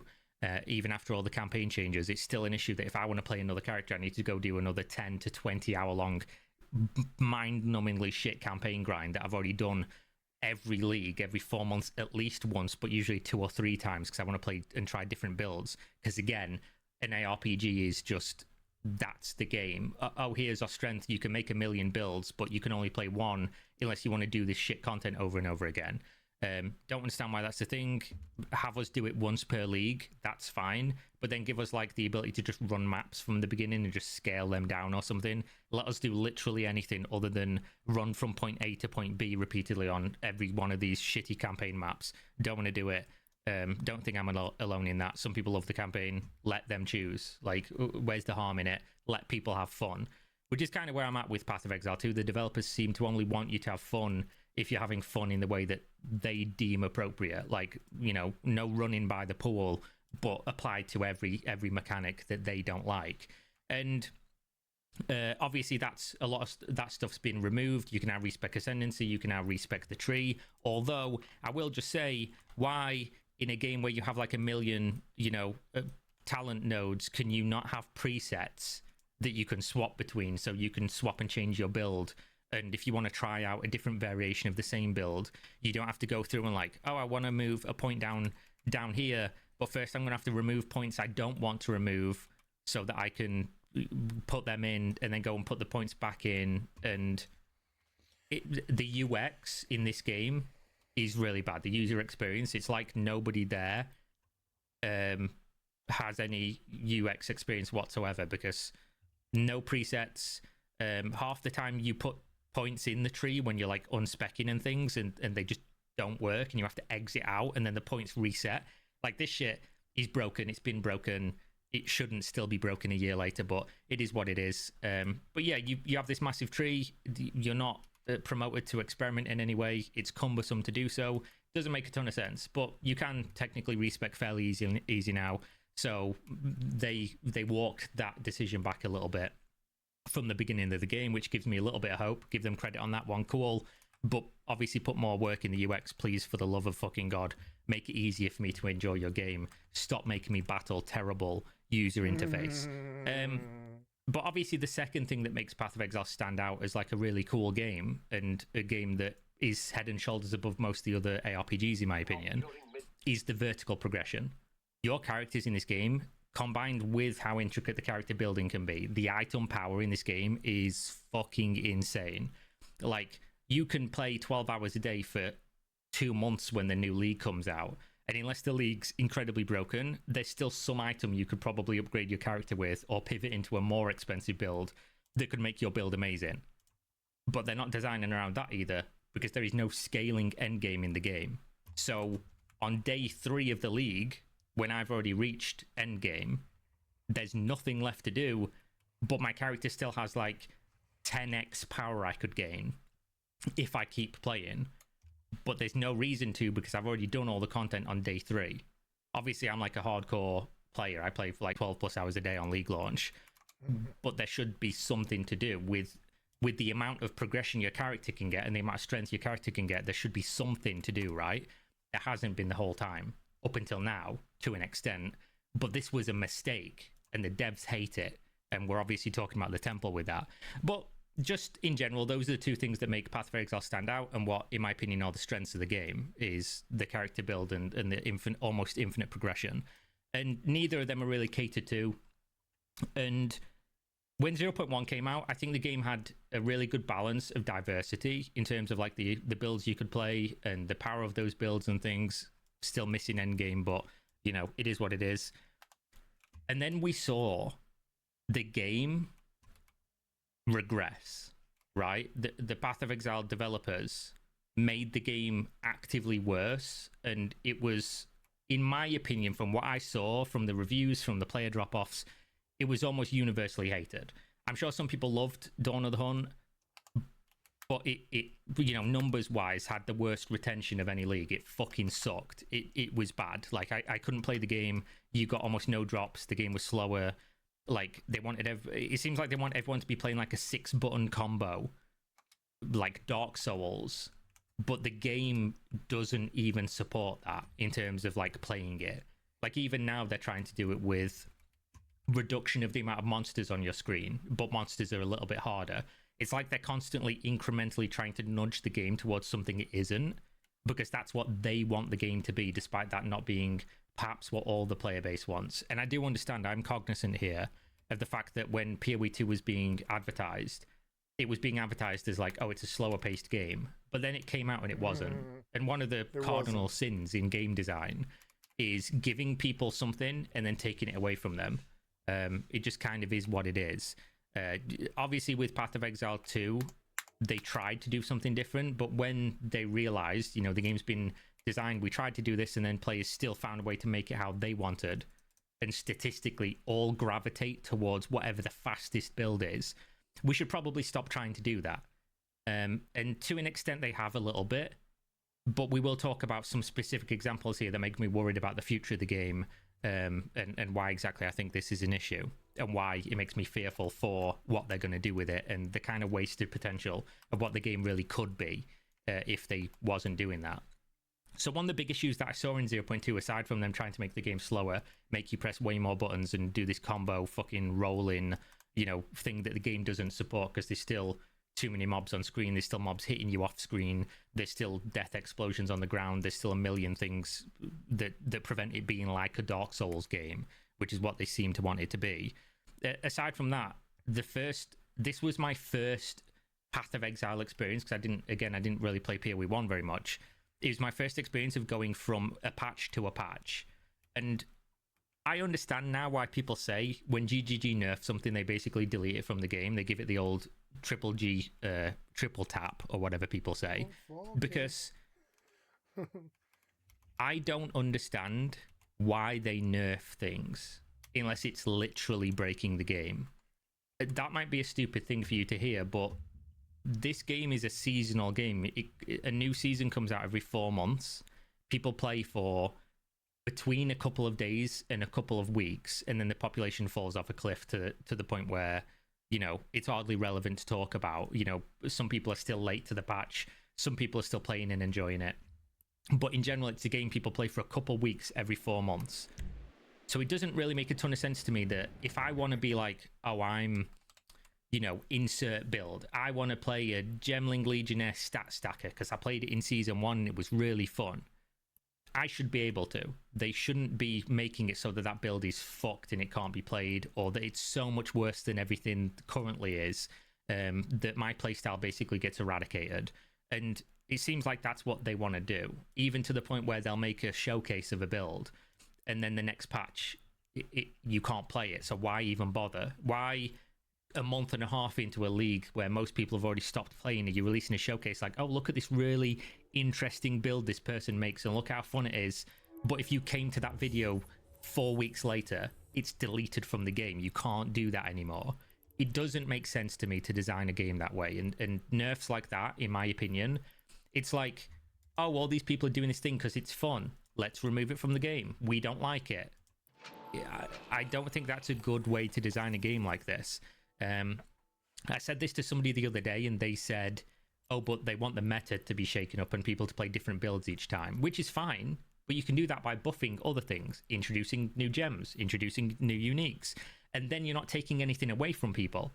You're just giving them more tools, you're giving them more options, and that, in my opinion, would add to the strength and the two strengths that I mentioned earlier that make Path of Exile 2 a better game than its competitors, because you know, in D3 or in D4, you're done with that game in like 2 days. There's no headroom to it. There's like almost nowhere to take it. You're chasing like incremental tiny percentage gains in like a really set build. Like in D3, you do like the Greater Rifts or whatever, but everyone will just be playing the exact same build. Oh, what's the monk set bonus that's the best this time? Let's play that. You don't want flavor of the month, like, oh, is this the strong one this time? Okay, everyone's playing that because all the other builds are nerfed. Like, that's not good game design. That's not fun either. You're taking things away from people that they enjoyed for seemingly no reason, because it looks like you're trying to nerf the game to be how you want it to be. But then next patch, people figure out a way to break it and play how they want to anyway. And there is no more evidence of this that you require than looking at things like PoE Ninja that show what percentage of people are playing what builds. And in 0.2, everything got nerfed. And the fastest builds in the game were like Lightning Javelin, or whatever it was. And like 60% of the league was playing that. So when you look at this data, oh, loads of people are quitting faster than ever, and the people who don't quit are almost overwhelmingly so gravitating towards this build. At that point, you surely got to look at it and think, right, our attempt to turn this game into something that we want it to be isn't working. We're either not capable of doing it, the game's not capable of handling it, or the playbase doesn't want it. And I understand, again, there are people out there that want the game to be this slower thing that they saw the trailers for a while ago. Unfortunately, they didn't manage to stick that landing. They tried. It kind of played that way in campaign, but had a million problems. But then you got to endgame and it was just PoE 1, but slightly slower. And it's not better for trying to like go back to something that they never clearly achieved, in my mind. It's too late for that. If you want to do that, make Path of Exile something else, and then, you know, we'll get to that problem of splitting resources between two games in a little while, I guess. But obviously, I think with what they did with 0.2 and how they handled nerfs and things doesn't make sense. And especially so, there was a situation, and has been multiple situations, where they have said we're not going to nerf things mid-league, but then they've nerfed things mid-league. And I'll give you one example. There was a bug. We don't know if it was a bug or not, but basically in 0.4, when the league started, there was a talent node that basically was making it so when you use the new Abyss precursor tablets, they were making more rares spawn. It was like they were supposed to, according to GGG, spawn like 1 or 2 more rares per keyword on the tablet on the overall map, but it was spawning like 1 or 2 more rares per Abyss breach. Got 13 skins right there. That's which good. Obviously you could have like a bunch of them on a map, especially because now they've split them up due to the fact that they're trying to make the game perform better, which they did, by the way. The game performs way better. Good job, GGG. I'll give you credit on that one. That sounds like I'm being sarcastic. I'm really not. The game performs not ideal still, but it's a million miles better on my PC and all my friends' PCs this league than it was in 0.3. Either way, it was broken. People were abusing this. They were spawning like a million things. They were dropping like 80, 90, 100, 150 divine per day doing this. And then GGG nerfed it and pulled the ladder There's up. some money. The people who already were at level cap and exploited this early got a massive advantage, and everybody else basically got fucked. I don't think you should be nerfing things mid-league, because that was fun. That was a fun game mechanic. I did it. It was fun. It was the most fun I'd had to that point in PoE 2, because the dopamine of seeing a bunch of stuff drop all the time was great. What more can I say? That was like a good thing, in my opinion. But when I don't understand why they nerf things like that. You're going to say, Kira, you're stupid. Why would you not understand that? It's super obvious. It was unintended. Yeah, it was unintended, but it was fun. And this game operates seasonally. It resets every 4 months. So if something's broken, it's broken for everybody, and it's broken for 4 months. But then you can just fix it, and everyone can enjoy it for 4 months equally. Where's the harm? Nobody plays standard. Nobody cares about standard. Why do you care if a bunch of currency goes into standard? Literally nobody plays that shit. It should be irrelevant. But they nerfed it, and that's fine, right? But it was the only fun thing to do in the game, in this league, in my opinion, because the temple sucked. And this is where the big problem comes in, and a lot of people are going to really disagree with me if they didn't already to this stage. They're going to really disagree with my assessment of the temple. The temple sucked at the beginning. Did it suck to the degree people were talking about? It's hard to tell, because the way it's implemented and the way you have to interact with the temple, as you'll see here, you do the temple, and then you have to, you put your cards in, they're random, you don't know what you're going to get, and then you leave and you have to go do maps that you perhaps don't want to do to get more energy to open the temple again, and then hopefully you get the room cards you were looking for. You can't save the room cards. You can only get these medallions dropping. You can only have 6, and it's not a great system. I think it's, again, one of those things where it punishes you for trying to play the game. But obviously you can see my temple's really built out in a way it shouldn't be. This should not exist. It's a bug. It's exploiting multiple bugs to build the temple in this way. And basically what GGG wanted you to do with the temple is, I guess, open it, put down all your room cards, run the temple, and then just fucking, I don't know, cross your fingers and toes that the rooms you wanted to keep didn't get destabilized, but always be limited to being unable to build like a huge temple, which means it didn't scale very well, which means it wasn't really massively worth running unless you were just made a lot of money. building a path to the boss, doing the boss, building a path to the boss, doing the boss. It just wasn't a good system. And then people figured it out, which is why I said, at the beginning it maybe wasn't as bad as people thought it was, because there was no documentation and it was so immediately not rewarding that people didn't want to spend the time to try to figure it out. But then people figured it out, and they figured out you could use it better, that you could abuse it in a way that the game devs didn't intend, and that was the only way to make it good, and that is building a snake. What is building a snake, Kira?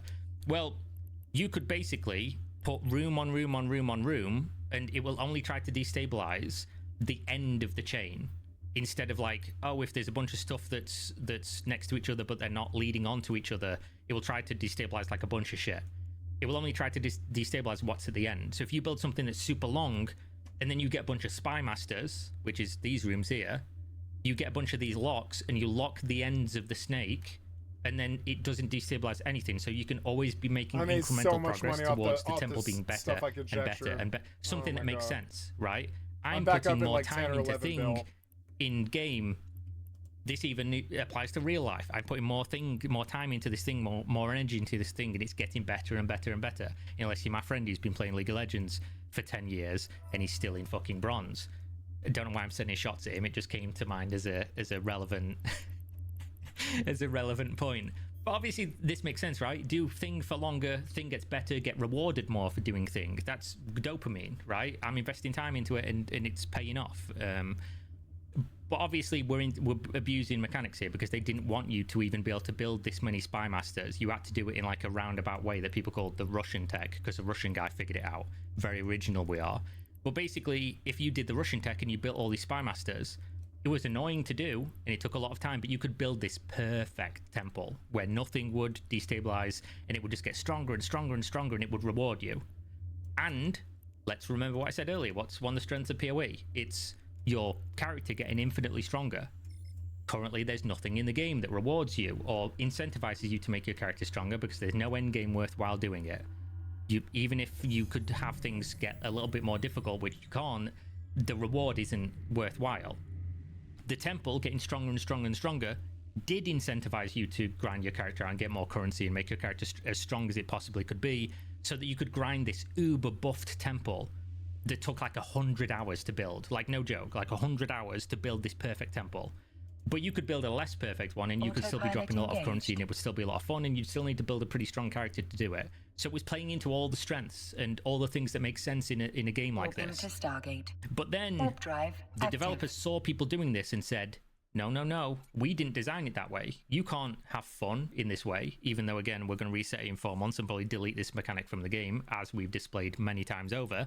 Even though this is the best use case of what PoE 2 is and what you can do with your builds, they saw it and they said, mid-league, no, we're going to nerf this. We're going to make it so you cannot physically build this temple anymore.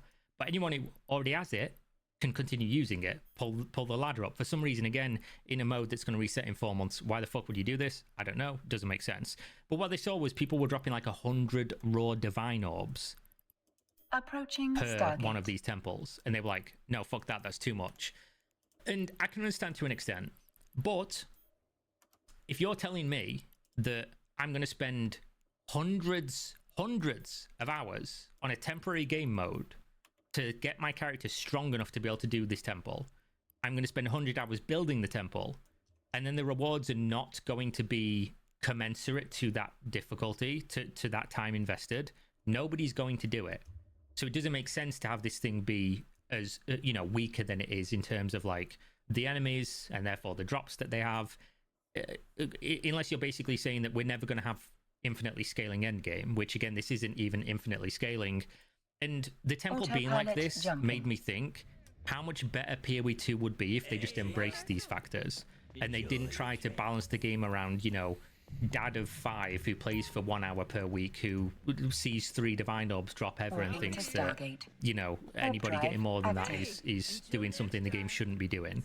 And they should be designing the game around the idea that the more time you put into it, the more you're rewarded. And how easy it would just be to have like some kind of mechanic that when you ran a map, you like gained an infinitely scaling charge that you could like turn on or turn off, or let's just say, just spitballing off the top of my head, you run a map, if you complete the map and you're at the max difficulty of the map, as in, your max tier, your max amount of precursor tablets, your max amount of mods on the map, you gain +1, an incremental number. And that +1 increases the effectiveness and percentage of rare monsters on your map, which is basically why these temples are really good, because you get more rarity drop by monsters, you get more effectiveness of monsters, and you get more percentage of rare monsters. So it just ticks up those stats, but it also ticks up the difficulty. And basically you get one of those, and then if you can toggle this on, you can click like, oh, I've got 57 of them, but I only want to do a 25 now, and you toggle it back down if you want to. But you get one every time you do your max level, and you can just infinitely scale the game, so you are infinitely rewarded for how strong your build becomes, playing into that strength of the game, and you're rewarded because it drops more stuff, it's more engaging, it's more fun, it's more challenging. This is like a shoo-in for the game. Like, this just makes sense. I don't know why it doesn't have it, and them looking at the temple and being like, oh no, you're doing something we didn't want you to do. You took this shit game mechanic that nobody really enjoyed, made it actually good, and we're immediately going to try to come in and yank the toy out of your hands because you're playing it with it in a way we didn't foresee. Just kind of makes me worried for the future of the game in many ways. When you combine it with everything else, when you combine it with what they want the game to be versus how people are playing the game, it just bothers me, because this is not the biggest deal in the world, because they did come back from 0.2, because they made 0.3 and 0.3 was pretty good, and it walked back a lot of the shit they did in 0.2. But little things like this, I don't even know if I can call them little, because all of these things in totality of like how it makes me feel like they see the game in a totally different way that doesn't make a ton of sense to me. The fact that I really love this build, like, not just because it's strong, but this build I'm currently playing, which is, I've been playing a different game, so I've not played PoE in like 2 weeks, so I'm pressing buttons on my keyboard that don't do anything. This build with the cast on critical, the 100% crit rate, and you just spam spark and fucking stuff just falls out the sky and kills everything. This is so fun. It's so visually pleasing. Like, it just, in my brain, the dopamine is so wild. And it was like that in 0.1, where you could just like chain multiple heralds and everything on your screen would just be exploding in ice. It looked so cool, and I'd just sit playing the game locked in, listening to music, watching TV show, just collecting things, just doing what I think is the strength of playing an ARPG like this. And then in 0.2, they're like, oh, now you've got a parry the 1,000 mobs on your screen and dodge the 75 different mobs that explode on the ground. Like, press all the buttons. Oh, we're adding totems, but in this version of the game you need power chargers. Like, here's a barrier for using this ability you want to use. You've got to use the stuff you don't want to use, like in an MMO. Oh, you've got to use your Sinister Strike to get your combo points so that you can press your Eviscerate. The fun buttons are locked behind the unfun buttons. Like, the way that they want you to play PoE 2, judging by what they've done in repeated revisions of the game and repeated leagues, the mid-league nerfs, the lack of endgame scaling, they're trying to fucking remove stuff because it's been used in an unintended but fun way. All of these things just really make me worry about, where PoE 2's gonna go, and whether or not they're going to... Again, this is just my opinion. I think, like, if you look at the data, most people want to play PoE this way because they gravitate towards whatever the fastest build is. You could see this every time. Do yourself a favor if you disagree. You might want to play a different build. You might not want to play whatever's the strongest or perceived to be the fastest. That's fine. Hey, you cool, have you that wanna come option, sit? and I'm advocating for you to always have that option by You're them not always nerfing welcome. the build you want to play. There's a lap if you want it. But just in general, when a league comes out, just go look at whatever. Go look at PoE Ninja. Look at the data. People go to whatever's fastest. It just is. It's how people play these games. It's not going to change. It's, you know, people play the meta builds in all things. People look up what's the strongest Dota 2 hero, what's got the highest win rate, and they'll play that because they want to win. They want to compete. They want to be the best. They want to do the best. They want to do it the quickest. They want to farm the currency the fastest in PoE. It's just how people play. And if you don't want to play that way, that's cool. Again, advocating that builds don't get nerfed so you can play whatever you want that isn't flavor of the month. But with them changing the game to be slower and nerfing the fast builds just for people to go to a build that could even be faster than that, doesn't make a ton of sense. I wish they'd just leave builds that people enjoyed and then everyone can play everything all the time and add new things that give people more options, because options are good in this game. It makes all the strengths of the game stronger, which is presumably why you know what you'd want to do. This is why I with didn't your do PoE 2. I could see it coming. I did it with PoE 1 and Diablo That being 3 said, and Diablo. I played I didn't do 1400 Diablo hours 4 because I know I of did PoE it with if they PoE continue down 1 this and route Diablo and they 3, nerf all and the I'm not builds I doing it enjoy again. playing, and you know, bullshit all these gameplay things loops. continue happening, and they don't add infinite scaling, and they delete the temple from being good, and they don't reward me for spending my time, I'm probably still going to play the game because I like it. You know, I wouldn't have these issues, and I wouldn't even make this video if I didn't like the game, because I want them to see this. I want people to agree with me, and I want the game to be as good as it can be in my eyes. I could be totally wrong about all this. I could just be, you know, that hardcore player who wants everything to be for him or whatever. I don't think that's the case, but, you know, it totally could be. A million things I forgot. Oh, yeah, there is one thing I want to mention. Everyone's going to hate this, but I'm going to say it anyway. Designing Path of Exile, developing PoE 1 and PoE 2 together is hurting both games. It's harming both games, inevitably. Like, you cannot say that this is not the case. What they're doing at the moment is like 2 months on, 2 months off, seemingly, from what they've said, as far as I understand it. So they're releasing a PoE 1 season, an update every 2 months, every 4 months, sorry. But because they're releasing the PoE 2 update every 4 months, there's like an overlap where it's like 2 months on this game, 2 months on this game. PoE 1 updates have been poorly received. PoE 2 updates have been poorly received. Both games are doing worse because they're focusing on 2 games. I think PoE 2 is the better game. I think PoE 2 has the largest ceiling of where it can go. I think more people play PoE 2 than what play PoE 1, looking at the data. Better Diablo Unless 2. you can play PoE 1 off client, then maybe I'm totally wrong. I have no idea. But it makes sense to put more emphasis on PoE 2. I know PoE 1 players are going to hate that. I know there's a bunch of PoE 1 players who don't like PoE 2. But obviously the newer game should probably get the most resources. Or hire a completely different dedicated team that only work on both games. You have enough money. Like, you sell a lot of expensive microtransactions in this game. It's very popular. Both games are very popular.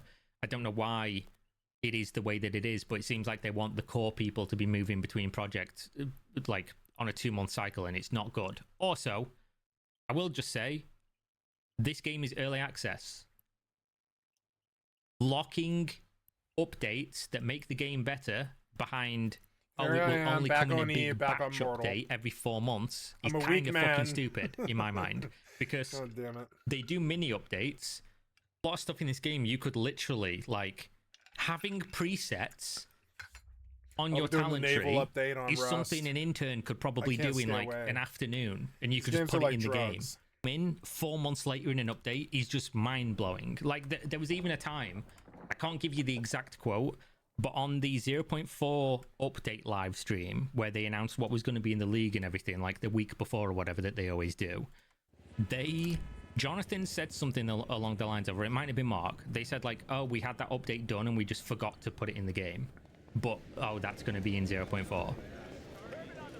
I'm not lying, guys. That shit infuriates me. Like, oh yeah, this thing that would have objectively made the game better. Oh, we just forgot to put it in. I think it was when you kill the end boss. I might be totally wrong.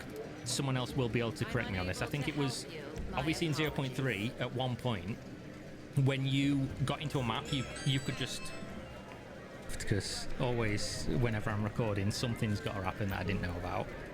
Either way, I think I've illustrated my point here.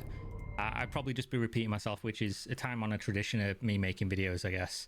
Overall, them treating PoE 2 as if it's a launched product by just being like, oh, you know, this thing has to be part of this big update that comes not when it's ready, but on schedule of like, oh, 4 months, we have these things. Even if this thing was ready 2 months ago, it just gets put in at this point.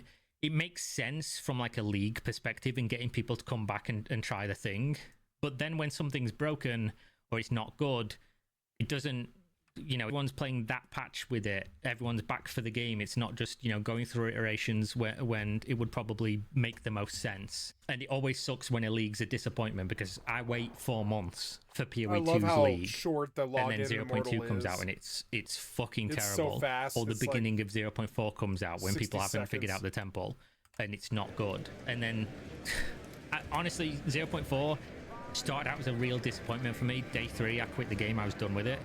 And then I came back when people figured the temple out, and it's the most fun I've had with PoE 2 since 0.1 when the game was totally fresh to me.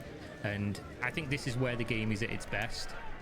I just know that in my brain, it's pure disappointment from here because this, no matter how much time and effort I had to put in to get it to this point, for it to feel as rewarding as it does, and for it to like play to the strengths of my character being as strong as it was, and all this stuff, it will be gone meaningfully. Like it won't be this good in 0.4. It won't even be remotely as good. You probably won't even be able to build a temple like this, even if it's a nerfed version. They're probably going to remove the interaction and therefore remove the ability to make the temple what people currently have done. That's sad to me, not just because of the temple, but because it basically shows that anytime something like this comes into the game, enjoy it while it's there, hope that enough of the community like it so that they cause a stink when they try to mid-league nerf it, but just accept if it's too fun, whether it's a build, whether it's a unique interaction between your character and some part of your build, like a unique item,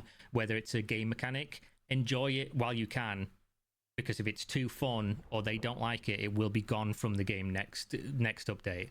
That's just what you have to accept with this game, which is a bit of a sad realization. Not to say the game can't not have those things and still be great, because I played the game and enjoyed it for 1,400 hours in a year, which is pretty excessive in my opinion. But for what the game could be, I think they're designing in the wrong way, in my mind. It could be totally wrong. People could totally disagree with this. Again, I know a lot of people want the game to be slower. They don't want people dropping 70 raw divines, despite those people playing 500 hours to get to that point. Want everyone to basically be equally rewarded, despite the amount of time that they put into the game, and, you know, just be running tier 15 maps over and over again, just getting 1 divine every 3 maps or something stupid like that. Just seeing no progress at all. If that's the way the game is, I'll come back every league, I'll play for a couple of days, and if there's no broken interaction that makes the game mega fun, then, you know, it is what it is. Just move on and play something else. But I have to hope they don't keep doing that. I have to hope they don't keep nerfing builds that are fun, because I don't like the idea of finding a build I really enjoy and then just being like, oh, I can't play it next league. It sucks. It's playable if I put enough currency into it, but it'll be like a quarter or less of whatever the current flavor of the month build is that got a buff or didn't get nerfed. Either way, that's the video. I promised you, 25 minutes of bullshit and rambling and probably not making very interesting points, but you asked for it, some of you at least, and that's what you get. Hopefully some of it made sense. Hopefully you enjoyed. There's a new Discord link in the video description. I realized for weeks now I've been saying, oh, join Discord, but there was no link down there, which is typical for me, I guess. But there's a link down there. Join Discord, suggest content if there's something you want to see me cover. Let me know if you agree with any of this, where you disagree and things like that. Obviously, it's going to be a contentious topic. PoE is one of those games where it really divides people with opinions, and everyone seems to have like a very different view of what's going on. Either way, thanks. Check out the links. Patreon if you want to support my content. You get nothing. I get your money. Game subs if you want to go buy something. With that, you do get something when you when you spend your money, and I get a kickback of anything you do spend when you use my code and get a discount. Either way, thanks for watching. Stay safe. Peace. Ilhan Omar was attacked at her event last night in Minnesota, and now you got Trump trying to say the whole thing is fake. Here's the clip. DHS Secretary Kristi Noem must resign or face impeachment.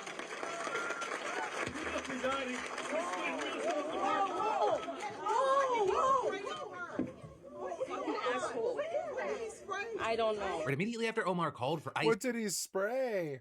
to be abolished and for Homeland Security Secretary Kristi Noem to resign or be impeached, 55-year-old Anthony James Kazmierzak stood up and sprayed her with an unknown liquid from a large syringe. Also, he reportedly yelled that Omar needs to resign, and right now, while we don't know what the liquid is yet, one BBC journalist in the room said it had a sour smell like a chemical, the New York Times reporting that it smelled like vinegar. And while you had many, happy that there weren't any injuries, you had many kind of amazed by the response. Omar looking like she was gonna punch the guy for a second. Also, she refused security's efforts to move her off stage to safety after the man was taken into custody. But she then went back to speaking, and as she was leaving, she told reporters at the event, "I survived war, and I'm definitely going to survive intimidation and whatever these people think that they can throw at me because I'm built that way." And then after, she went on Twitter to say, "I'm okay. I'm a survivor, so this small agitator isn't going to intimidate me from doing my work. I don't let bullies win." Well, right now we're trying to learn more Me about neither. this guy and his motive. It does right now look like it was... I don't let bullies win.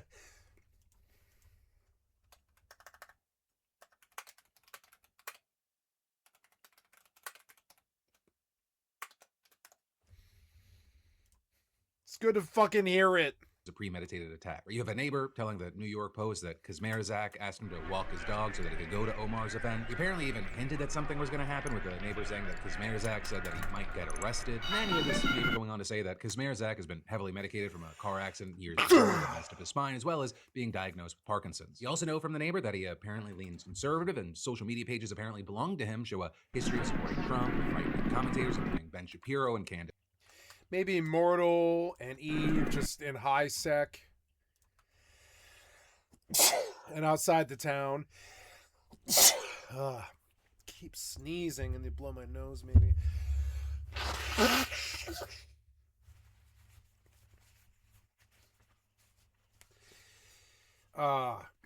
Mortal and Eve.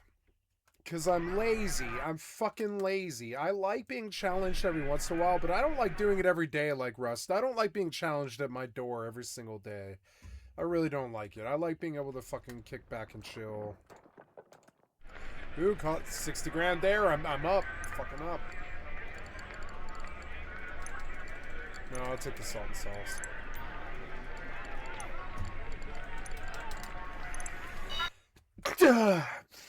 Can't stop sneezing.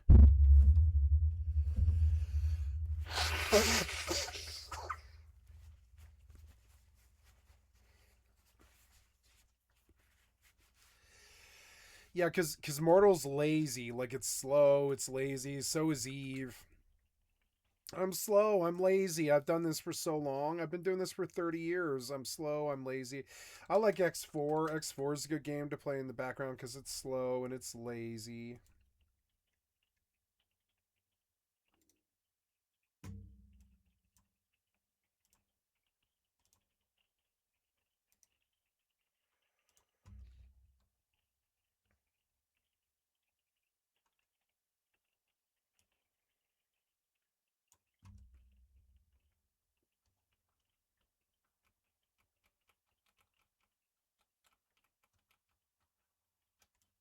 I think I hoovered up all the ore in the fucking place.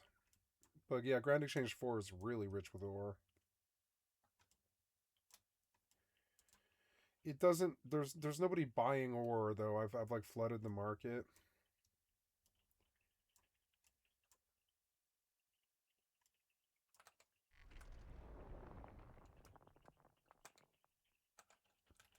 I gotta go over and get a different tree.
There, that's better. If you track something like really mobile, it's not that bad. And then zoom out. And it's like you get a nice sort of scanning movement of what's going on in the whole scene.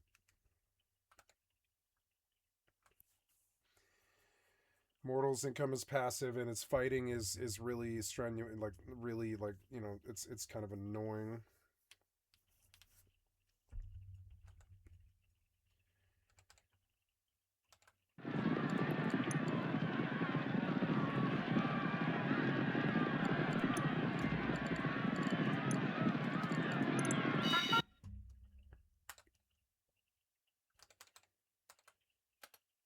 Owens. I really wonder where he landed in the past year with those two. This guy has now been charged with third-degree assault, and he's being held without bail. So, well, we'll have to wait to see what happens there. In the meantime, we've seen a mixed bag of reactions to this. You have many officials condemning the attack, speaking out against political violence. Was it piss? Did he squirt vinegar? Did he squirt her with piss? Some Democrats laying the blame for this at the feet of Donald Trump, like Representative Alexandria Ocasio-Cortez, who said, it's not a coincidence that after days of President Trump and VP Vance putting Representative Omar in their crosshairs with slanderous public attacks, she gets assaulted at her town hall. And adding, thank God she is okay. If they want leaders to take down the temperature, they need to look in the mirror. And well, yeah, if you look into it, Trump has spent recent months targeting Ilhan Omar with some pretty nasty rhetoric. And in fact, yesterday, the very same day that Omar was attacked, Trump was shit-talking her while speaking in Iowa. Not like Ilhan Omar. Did you see what? Did you see that wise guy? You know, she's always talking about the Constitution provides me with the following. You know, the Constitution, she comes from a country that's a disaster. It's probably, it's considered, I think, the worst. It's not even a country. Right, and then when he heard about this attack, he told a reporter, quote, I think she's a fraud. I really don't think about that. She probably had herself sprayed knowing her. Now with that, on one side, you have many finding that reaction disgusting, though also some people finding it suspicious, wondering why Trump's first reaction to this was to assume that a politician would fake an attack on themselves during an election year for some political gain. But then also too, as you might imagine, this really fanned the flames of his supporters to speculate that Omar somehow staged this whole thing. So you saw people online going through the video and saying that she nodded at the guy before he attacked, or saying that, you know, she didn't react the way that she should have if she was attacked, so it must be fake. And all of this is, we know that this woman has faced increased death threats since Trump took office again and started making some insane claims about her, including that she's now worth more than $40 million. Which, just to explain where he's getting that number, in her financial disclosures from last spring, Omar valued her husband's venture capital management firm and his winery is worth between $5 million and $25 million and between $1 million and $5 million respectively. So the very top range of those numbers is where Trump and co, they're getting the worth $44 million thing. But as Forbes pointed out, even if those businesses were operating at the tippity top of those ranges, that's still not accurate for how much Omar or even her husband's worth. And in fact, you had her late last year explaining that her husband is a partner in those ventures and the numbers that she included are the business's total value, not just the value of his ownership stake. Though also with that, it is worth noting that she's been at the center of a Justice Department investigation since the Biden days, specifically focused on her finances, campaign spending, and interactions with a foreign citizen. Well, reportedly, it looks like things have stalled on that front due to there being a lack of evidence, and recently recent weeks, GOP members of the House, they've been threatening to open their own investigation into Omar as a way of connecting her to the Minnesota fraud scandal, especially after evidence revealed that some members of Minnesota's Somali community set up companies to bill state agencies for social services that were never provided. But I'll say at this point, there's no evidence to connect Omar herself to any fraud scheme, and her offices reportedly received no official inquiries from the Oversight Committee or the Trump DOJ. And so as it stands now, it's just Trump and his goons fanning the flames of political violence with their aggressive rhetoric. But also, despite these relentless verbal attacks and even physical attacks on Minnesota's elected representatives, Tuesday, it was actually a good day for Democrats, at least in one way, because they actually won 2 seats in the Minnesota State House after special elections yesterday. And it was significant not because it was surprising, actually, these were both deep blue districts. In fact, the Democrat was the only candidate on the ballot for one of them, but rather because it restores the even partisan split in the House there with 67 Democrats and 67 Republicans. And that helps them a lot because the Senate Democrats already have a slim majority, and of course you have Tim Walz, the Democratic governor. And so while they'll still need some Republican support to pass things, they can at least use the power that they have to resist the federal invasion. Even if that just means things like holding hearings to spotlight what the feds are doing there, as a state Senate subcommittee is set to do this week. Also on that note, the 2 agents who used their guns on Alex Preddy have reportedly been put on administrative leave. Because before this, CBP said that they were just still out in the field, just not in Minneapolis. Now DHS, they say this move is standard procedure and it shouldn't be viewed as suspicion of wrongdoing. But still, 5 days after the shooting, the identities of the agents haven't been released, and despite all the talk about some agents leaving Minnesota with Greg Bovino, it's far from clear that Trump's troopers are actually pulling out at all. Because you have people like Ken Klippenstein revealing that he's obtained a Border Patrol memo saying that federal deployment to Minneapolis is steady state and expected to continue as planned. You also had Trump himself clarifying yesterday that whatever he's doing, it is not a pullback. We're going to de-escalate a little bit, but I don't think it's a pullback. It's a little bit of a change. Everybody in this room that has a business, you make little changes. Bovino's very good, but he's a pretty out there kind of a guy, and in some cases that's good. Maybe it wasn't good here. And almost all of the headlines have focused on the "we're gonna de-escalate a bit" part. Everything that he says after that, it seems to suggest that he's just maybe kicking Bovino out, but not meaningfully drawing down ISIS presence in Minnesota. And so far, besides Tom Homan meeting with state and local officials, we haven't seen evidence of de-escalation. In fact, if anything, we're seeing the opposite. We're seeing things we didn't even know to expect. There's video now showing ICE agents trying to get inside the Ecuadorian consulate, which, just to be clear, it is, I guess you'd call it a big no-no. Like, international law and obvious norms, though norms don't matter, generally prohibit law enforcement authorities from entering foreign consulates or embassies without permission. And so in the video, you see a staffer running to the door to turn the agents away, telling them this is the Ecuadorian consulate, you're not allowed to enter. And then you can hear one of the agents respond by threatening to grab the staffer if he touched the agent. Though they then eventually left, and the consulate later posted that it ensured the protection of the Ecuadorians who were present at the time, adding that it activated the emergency protocols and filed a note of protest with the U.S. Embassy in Ecuador so that similar attempts are not made on other consulates. But also, this chaos, it's not just happening in Minnesota, it's ongoing in other parts of the country as well. Or you have authorities saying that a suspect sought in connection with an alleged human trafficking incident was shot during an exchange of gunfire with Border Patrol yesterday. That man in serious but stable condition with no officers hurt. And now, while that incident's under investigation, you also have people looking for accountability for all the lies that were told with Alex Preddy. And currently, the conversation inside of the White House seems to be focused on one big question: who is to blame? Stephen Miller, Kristi Noem, Greg Bovino, or someone else entirely? Because according to Axios, some officials blame the CBP officers on the ground for creating an initial report that left them with the belief that Preddy had brandished a gun. And that, even though we all saw with our own eyes with those videos that is just not true. And in fact, Border Patrol itself has now backed off of that claim in the mandatory notice that it has to provide to Congress anytime someone dies in its custody. Or with them claiming after their investigation that after agents tried to detain Preddy, he resisted, they struggled, one agent yelled he's got a gun, and 2 Border Patrol officers fired Glock pistols. But that report makes no mention of Preddy brandishing his own gun or of the agents firing it themselves, accidentally or otherwise. But either way, right, what most people are focused on is what DHS posted in its now infamous press statement on Twitter just a couple of hours after the shooting, and it was also something that was echoed almost verbatim by Kristi Noem and Greg Bovino. In fact, some people might not have noticed this, but if you play them side by side, they are clearly just reading a script. An individual approached U.S. U.S. Border Patrol officers with a 9mm semi-automatic handgun. The officers attempted to disarm this individual, but the armed suspect reacted violently. resisted. Both of them just lying on this man's name, claiming that Preddy intended to cause maximum damage and massacre federal agents. Now, Axios, they report that the White House officials who never signed off on that statement are frustrated. One source saying that some people tried to clean up the statement before it was sent, but it had already been disseminated. But still, one of those in the know appeared to be Stephen Miller, because he posted his own comment just minutes later calling Preddy an assassin, which was also reposted by J.D. Vance. And in fact, fact, one source told Axios that immediately following the shooting, Stephen Miller heard gun and knew what the narrative would be. Preddy came to massacre cops. And so if you believe that account, then everything just flowed from there, with a person recalling that Noam told them, everything I've done at the direction of the president and Stephen. Because while technically, since Miller is just the deputy chief of staff, his official title, Noam outranks him as cabinet secretary, practically, Miller's real power far outstrips his official title and reportedly includes de facto oversight of Noam. And personally, I think Stephen Miller is the one that's been running things. That's why I call him President Stephen Miller. Donald Trump's kind of just his empty vessel, his hammer. But with this, you had Miller himself pointing his finger back at CBP, saying that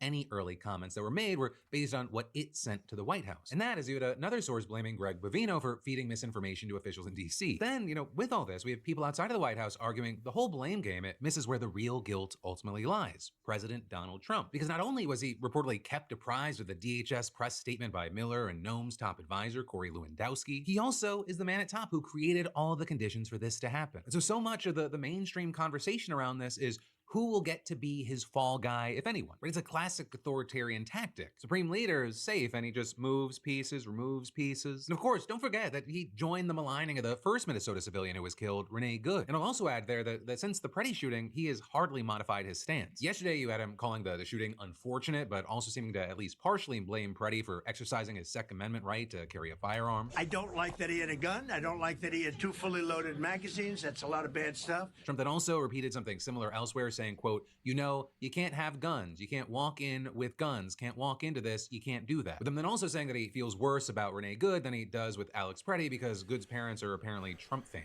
And I'm not sure about his parents, but I know her parents were big Trump fans. Makes me feel bad anyway. But, I mean, I guess you could say even worse. They were tremendous Trump people, Trump fans. So as far as the reaction to Trump's seemingly anti-2A comments, you had the NRA coming out with one of the most lukewarm statements I have ever seen from them, saying, while not referencing Trump or any specific incident, the NRA unequivocally believes that all law-abiding citizens have a right to keep and bear arms anywhere they have a legal right to be. Whereas, of course, if like a Biden or Obama said this, it would be like you'd have 15 emails in your inbox, we're under attack, like all caps Twitter posts. But that double standard aside, as far as Trump, in Iowa, he then let loose another barrage of attacks on immigrants. We have brought down crime very substantially in Minnesota. We've taken out thousands of hard criminals, hardened, vicious, horrible criminals. 2% of the population causes 90% of the crime.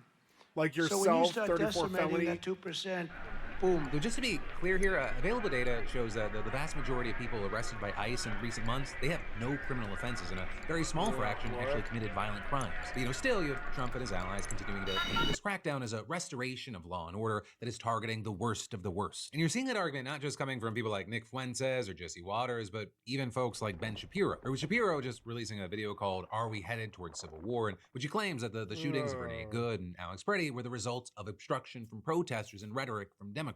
This is a left-wing chaos operation. The Insurrection Act is not new. It's not even all that unusual. When President Eisenhower sent troops into Little Rock to enforce Brown versus Board, the left called him a civil rights hero. But when President Trump threatens to use the Insurrection Act, the left calls him a fascist dictator who is conspiring to destroy our republic. Give me a break. But also, speaking of fascist dictators conspiring to destroy our republic, Trump's FBI announced today that it's executing a search warrant at an election office in Fulton County, Georgia. The source telling CNN that it's related to the Trump DOJ's efforts to seize election records in search of voter fraud. Because Fulton County is home to Atlanta and it swung for Biden by a large margin in 2020. And that led to the now infamous phone call where you had Trump trying to pressure the state's top election officials to overturn the results in his favor. We think that if you check the signatures, a real check of the signatures going back in Fulton County, you'll find at least a couple of 100,000 of forged signatures. Look, all I want to do is this. I just want to find 11,780 votes, which is one more than we have. Now, with this whole situation, last month, you had the Justice Department Civil Rights Division suing Fulton County, seeking to force officials to turn over ballots from the 2020 election. But the judge in the case actually hasn't made a ruling yet, so apparently the FBI's just decided to pounce away. You've got a spokesperson for the county telling The Guardian that officials there, they're scrambling to understand the nature and target of the search. But also, Georgia's not the only state that Trump's going after, right? His DOJ, they've sued several others for their voter data, and judges have tossed a few of those cases out, most recently this week in Oregon. So with the midterms coming up this November, we're gonna have to wait to see how this plays out. Also, will Trump's goons stop in Georgia, or will they go much, much further, and what happens there? And then there's more we've got to dive into in just a minute, but first let me thank a sponsor and say, you ever download a game just to try it and suddenly you're up at 2 o'clock in the morning planning boss fights like it's your second job? That's what happened when I picked up this game because it dropped one of the coolest crossovers I've seen. Today's sponsor, Raid Shadow Legends, has teamed up with Assassin's Creed, and 5 legendary assassins are now playable. Ezio, Edward Kenway, Bayek, Basim, and Cassandra. And get this, you can unlock Ezio for free just by logging in for 7 days. Limited time thing, don't sleep on it. Insanely faithful. Animations, weapons, everything like, they just walk straight out of the AC games. Ezio can stack nasty debuffs and then slice through defenses with a hidden blade, feeling very assassin-y. Plus, there's a new event dungeon with Pontiff, Augustin, special gear rewards, and more ways to earn the other assassins through events and tournaments. And if you jump it in, download using my link or QR code, and you'll get 3 legendaries and 1 epic for free. Legendary Narma, the return right from the start, epic Hugo after reaching level 15, legendary champion of your choice by picking 1 promo code out of 6 that you see on the screen, and log in 7 days to claim Ezio. Keep logging in, grab gear, simple. So hey, grab Raid today, use one of the promo codes, build your squad, and come find me in game. Then getting back into the news, more news you need to know. Russia has now suffered more casualties in Ukraine than in any conflict it's been a part of since World War II. And that's just one reason that experts are arguing that Putin, he's just captaining a sinking ship, and that his victory, it is far from inevitable. But Ukraine, they're hurting too, right? Talks have yet to yield real results, and the Kremlin, they've got a lot of dirty tricks in their bag. And so there's a lot that we've got to unpack together. Where we're going to start are with the talks that took place over the weekend between Russian, Ukrainian, and American officials. Right? They were the first involving all 3 countries at once, and initially, they kind of seemed to go weirdly well. You had Zelensky saying on social media that more meetings would be held provided there is a readiness to move forward. You had the Kremlin apparently agreeing, saying that talks would resume next week, and you also had Zelensky saying that a U.S. document on security guarantees for Ukraine was 100% ready, and that it's now just a matter of picking a time and a place for it to be signed, saying the document will then be sent for ratification to the U.S. Congress and the Ukrainian parliament. But then the cracks started to show. You had the Financial Times reporting that the U.S. told Ukraine that they'd have to sign a peace deal with Russia before getting security guarantees, and that any deal would involve giving up land. But then Reuters spoke to a source who claimed that the U.S. wasn't trying to force Ukraine into territorial concessions. So ultimately, it appears that this continues to be the question that could just screw up any chance of an agreement. With the Kremlin, they reportedly said on the deal that it said that Trump agreed to in Alaska over the summer, which would involve Ukraine handing over parts of the country that Russia hasn't been able to capture even after 4 years of war. But then you have Zelensky, who has consistently said that Ukraine's territorial integrity must be upheld in any peace deal to end the war. All while you have experts at the Institute for the Study of War arguing that Putin is just using these latest talks to stall for time and stave off additional U.S. sanctions, as he's done many times before. Though, I will say here that the hope is that he may become more willing to compromise, as his troops, they just continue to pay a massive, massive toll for shockingly little gain. Well, neither side has publicly disclosed comprehensive casualty figures. According to a new analysis by the Center for Strategic and International Studies, the number of Russian troops killed since the beginning of the war is around 415,000. And the number of the overall casualties, including those wounded or missing, that's around 1.2 million people, which, like I said, is more than any conflict Russia has been a part of since World War II. I mean, it's more than 17 times greater than Soviet losses in Afghanistan during the 1980s, 11 times greater than during Russia's first and second Chechen wars, and 5 times greater than all Russian and Soviet wars combined since the Second World War. And with all that, while Russia now occupies around 20% of Ukraine, it's been advancing at a snail's pace for more than a year. I mean, since the start of 2024, they have reportedly only taken another 1.5% of Ukraine's territory, advancing at an average rate of between 15 and 70 meters per day in their most high-profile offenses. That is slower than almost any major offensive campaign in any war in the last century, which is why with that you have one of the authors of the study saying Russia's poor battlefield performance in Ukraine and declining economic productivity indicates that Russia is in serious decline as a major power. And adding, while Russia still possesses nuclear weapons and a large military, it is no longer a great power in most military, economic, or science and technological categories. But of course, one of the big things here is even if Russia's getting weaker, Ukraine's not doing so hot either. With the center estimating that between 100,000 and 140,000 Ukrainian soldiers have died so far, which puts Ukraine's overall casualty number at around 600,000, and then actually combined, the total is 1.8 million, which apparently means we're on track for more than 2 million by spring. But also, despite Russia bearing the brunt of that, its troops still outnumber Ukrainians and fighting by almost 3 to 1. And that's in addition to Russia, of course, having a bigger population to draw from to replenish their ranks. In fact, Russia has seemingly kept its troop levels pretty much steady throughout the war, though to do so, they've had to kind of pull out all the stops. Russia's had to carry out its first draft since World War II, and it's also offering massive financial incentives to almost anyone who will enlist. So in one region, for example, you can apparently get $50,000 in bonuses, which is more than twice the average average annual income in the region. And then in addition to that, we know as many as 15,000 North Korean troops have fought alongside Russian forces. In fact, citizens of Nepal, Kenya, South Africa, and Iraq are among those who have taken part, though some have reported being tricked into coming to Russia by trafficking groups offering jobs. Also, there have been reports that raids have been carried out in areas where migrants typically live or work in order to pressure them into military service. And actually, in November, you had Putin making it so that military service is mandatory for certain foreigners seeking permanent residency, while laws have also been adopted offering fast-track Russian citizenship for enlistees. So with all that, when an independent Russian news site, together with a BBC and some volunteers, collected the names of over 160,000 troops killed,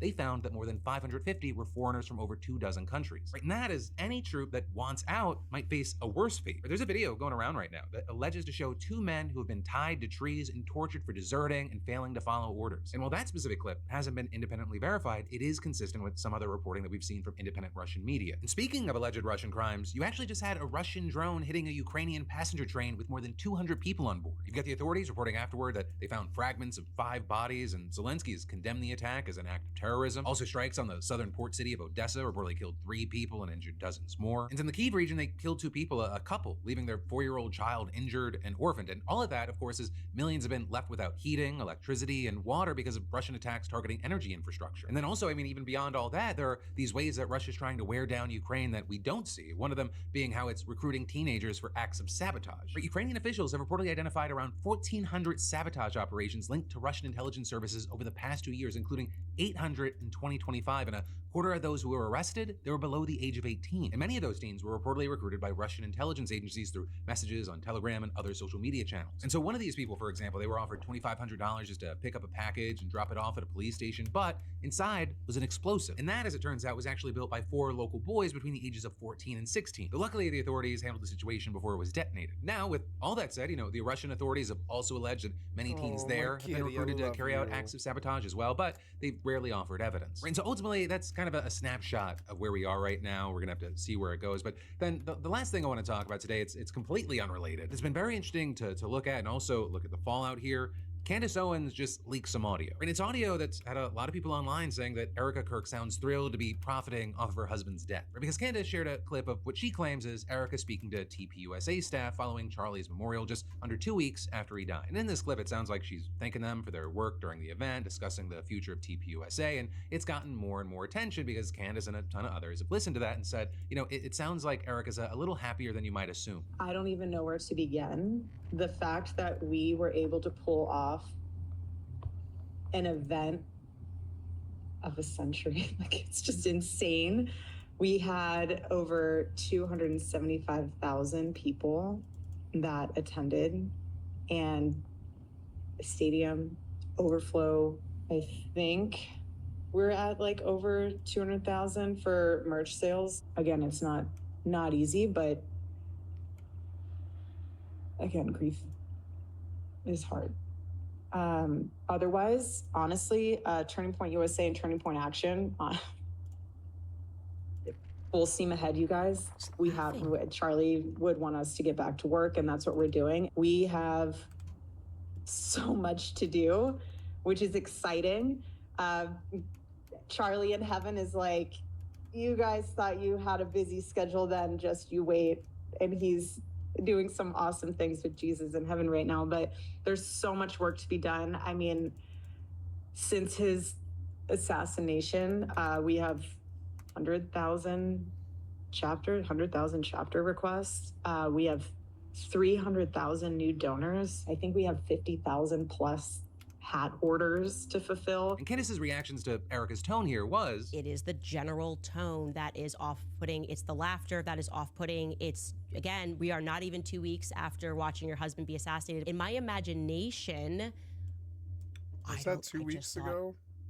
She would be more upset. What you've seen is a lot of people, both in and out of her audience, agreeing with Candace's take, slamming Erica for sounding so excited and happy about merch sales in the wake of her husband's murder, writing things like, I can't imagine sounding like this 11 days after my husband was just publicly executed. No way I would be thinking about merch sales. But then also with this, understand, you had plenty of people defending Kirk, saying, everyone grieves differently and this didn't feel weird to them. And others saying that, if anything, it shows that Erica is stepping up as CEO of TPUSA, and the audio sounded like a normal business meeting. And with that, you also saw a lot of people taking aim at Candace, including one user who wrote, "I find it disgusting that Candace Owens keeps going after Erica. Erica obviously wants Charlie's legacy to grow, saying she is doing what he would have wanted her to.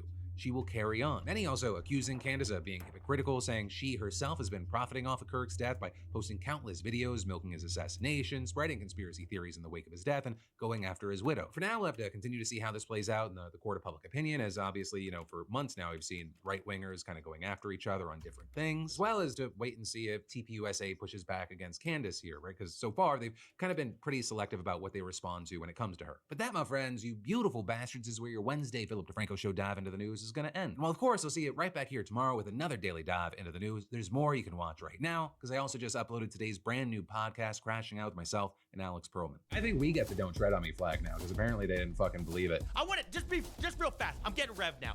I did. Sometimes you go to places and you're like, oh, they invented bigotry here. I have not said anything else that I can't prove in court. She made a movie with a man whose picture's in the Epstein files, and it's not her husband. Nobody gives a shit. What about you come to Georgia? We go to the screening this Friday. We do a movie review.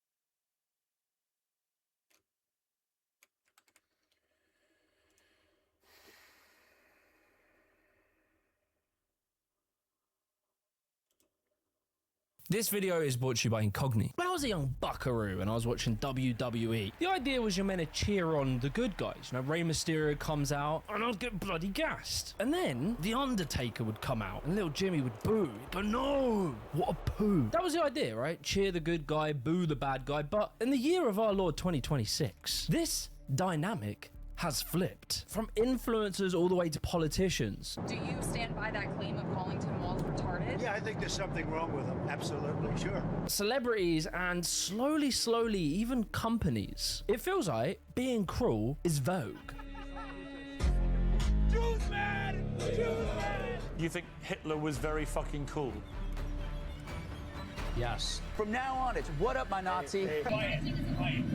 And it's this right here, which is a fundamental moral shift of the Western world. So he always has this red splotch on his nose since I've been watching him. So for us to unpack and understand what is going on, we always wondered if it was like, is his sunglasses? Need to dive deep. Is his spray tan? Into the rise of vice signaling. No one can stop what is coming! We executed one of you yesterday! Alright, so a few years ago, back when I was a spicy centrist, I made a video called How Virtue Signaling is Collapsing Society. And I was pretty guilty of doing the whole, you know, both sides are bad kind of thing, but the core point was that virtue signaling had become this big focal point. And it's important to understand this because it really rose to prominence as a term somewhere in like the mid-2010s. And it itself has roots in two similar terms. Expressions like champagne socialist and an older, kind of forgotten term, radical chic. Controversial, cynical, devastating, outlandish, masterpiece, witty, powerful, complex, absolutely fascinating. Right, in the 70s, you have this journalist, and his name is Tom Wolfe, and he publishes an essay called Radical Chic, That Party at Lenny's. And this article is based on a real event, right? So, in this luxury apartment in Manhattan, the famous composer Leonard Bernstein and his wife hosted a fundraising party for the Black Panthers. And Tom Wolfe is invited, he's one of the guests, but instead of getting involved, you know, hitting the Dougie and chirping gal, instead he quietly sits back and judges everyone. For example, does that huge Black Panther there in the hallway, the one shaking hands with Felicia Bernstein herself, the one with the black leather coat and the dark glasses and the absolutely unbelievable afro. He described the fundraiser as just wealthy liberal elites sipping cocktails. Meanwhile, there was armed Black Panthers sat around awkwardly, kind of like just the decoration. Or at least that's how he portrayed it. And this is interesting, right? His critique wasn't really about the politics itself, but more so about what he saw as moral posturing from wealthy people. The critique he was making was that for the Bernsteins, there was no sacrifice required. And actually, if anything, they gained from it. They gained social status for looking radical. You cannot say that the Bernsteins or the other people who have given parties of this are insincere. They do care about the great work. They do care about the Black Panthers. They even care about the ocelots and the Somali leopards, although they the ocelots tend to lump them all together. Now, this critique can be very legitimate because it kind of captures the image that genuine, real political causes can be turned kind of into like an aesthetic and just performed, particularly by people it doesn't truly affect. But you see, there was an irony to what Tom was saying, because whilst Tom Wolfe is critiquing this, he kind of, you know, de facto positions himself as the truth-telling, bold, brave man exposing liberal hypocrisy. The essay becomes famous. Tom profits massively from it. The term radical chic enters common parlance. Tom Wolfe's brand grows. Meanwhile, the Black Panthers fade into the background. The man that was pointing out the use of radical politics to gain social status, ironically became one of the most successful people to ever do exactly that. Before we go any further with today's video, I've been using today's sponsor Incogni for a while now. And honestly, I was pretty shocked to find out that my personal data is just out there on the internet. My name, old addresses, and even family info. But luckily, using Incogni, I didn't have to personally spend days and days chasing these companies to get rid of it. Instead, with a click of a button, Incogni handled it all. And every single month, Incogni gives me updates showing me which of these data brokers have actually removed my data. It's genuinely great having the peace of mind and not having to worry about this anymore. But what's worse is having your data out there like this can actually have real life implications on you with job applications, or if you're trying to rent a flat or something. Because sometimes when they will choose to Google you, some random profile might pop up using your data. Things like that can actually cost you opportunities. Incogni takes care of all of these risks by wiping your personal data from people's search sites, shady directories, and now they've recently launched a new feature, custom data removals. If you find your data on some website, you can copy that link, paste it into Incogni, and Incogni's privacy team will take care of it for you. Unlimited requests, unlimited peace of mind. So if you're ready to take your data back, protect your privacy, and stop bad actors exploiting your info, go to incogni.com/Jimmy the Giant and use the code Jimmy the Giant for 60% off their annual plan. That's unlimited data removal requests handled by experts. Take your personal data back with Incogni. Anyway, back to the video. What we're seeing from both Tom Wolfe and Leonard Bernstein is that whether they meant it or not, these two powerful, wealthy individuals managed to shift the political focus of the Black Panthers movement away from the Black Panthers and onto themselves. And this kind of thing happens a lot. Like, this isn't just simply, you know, wealthy people being egotistical. This is a structural thing. You see it with the hippies, right? In the beginning, it was young people creating literal communes, going off-grid, rejecting American consumerism. Jump forward, 10 years, and suddenly it's celebrity musicians with chart-smashing music. It's mainstream clothing lines. It's Coca-Cola saying that they're gonna heal the world if everyone just fucking drinks some Coke. Radical politics very often gets pulled very far away from the people who it's meant to serve. Theorists call this reification. Real material struggles are turned into objects. They become stories, images, aesthetics. They become like a thing. Then over time, right, as more and more people become aware of it, eventually, yeah, the wealthy elite will maybe adopt some of its language and maybe some of its aesthetic. Radical politics turns into a kind of like cultural capital. A person's engagement with it can be a way of signaling to other people your morality or your taste, that you've got your ear to the ground, you're in the know. But these wealthy elites engage with it in a way that never truly challenges their material power. Then as time goes past and it increasingly seems inauthentic, someone will come along to critique it, a kind of truth teller. Usually also someone who might be of a wealthy, privileged background. They come along and they expose the hypocrisy. But structurally, it does the exact same thing. In both situations, attention strips away from the cause itself. First to performance, then to critique, until the original cause fades into the background. Also, virtue signaling, which is a completely new thing, where you can publicly display your disdain for someone who steps outside the lines, and therefore you supposedly boost your social cred. And I think it's this situation that is what we saw play out in the late 2010s to early 2020s. Rejecting wokeism and progressivism, that became mainstream. Bud Light and Anheuser-Busch. It's really worth being clear up front, right? Movements like Black Lives Matter, Me Too. I mean, I agree, but still, you shouldn't shoot up the beers. The beers are valuable for that one time that you're stuck with them.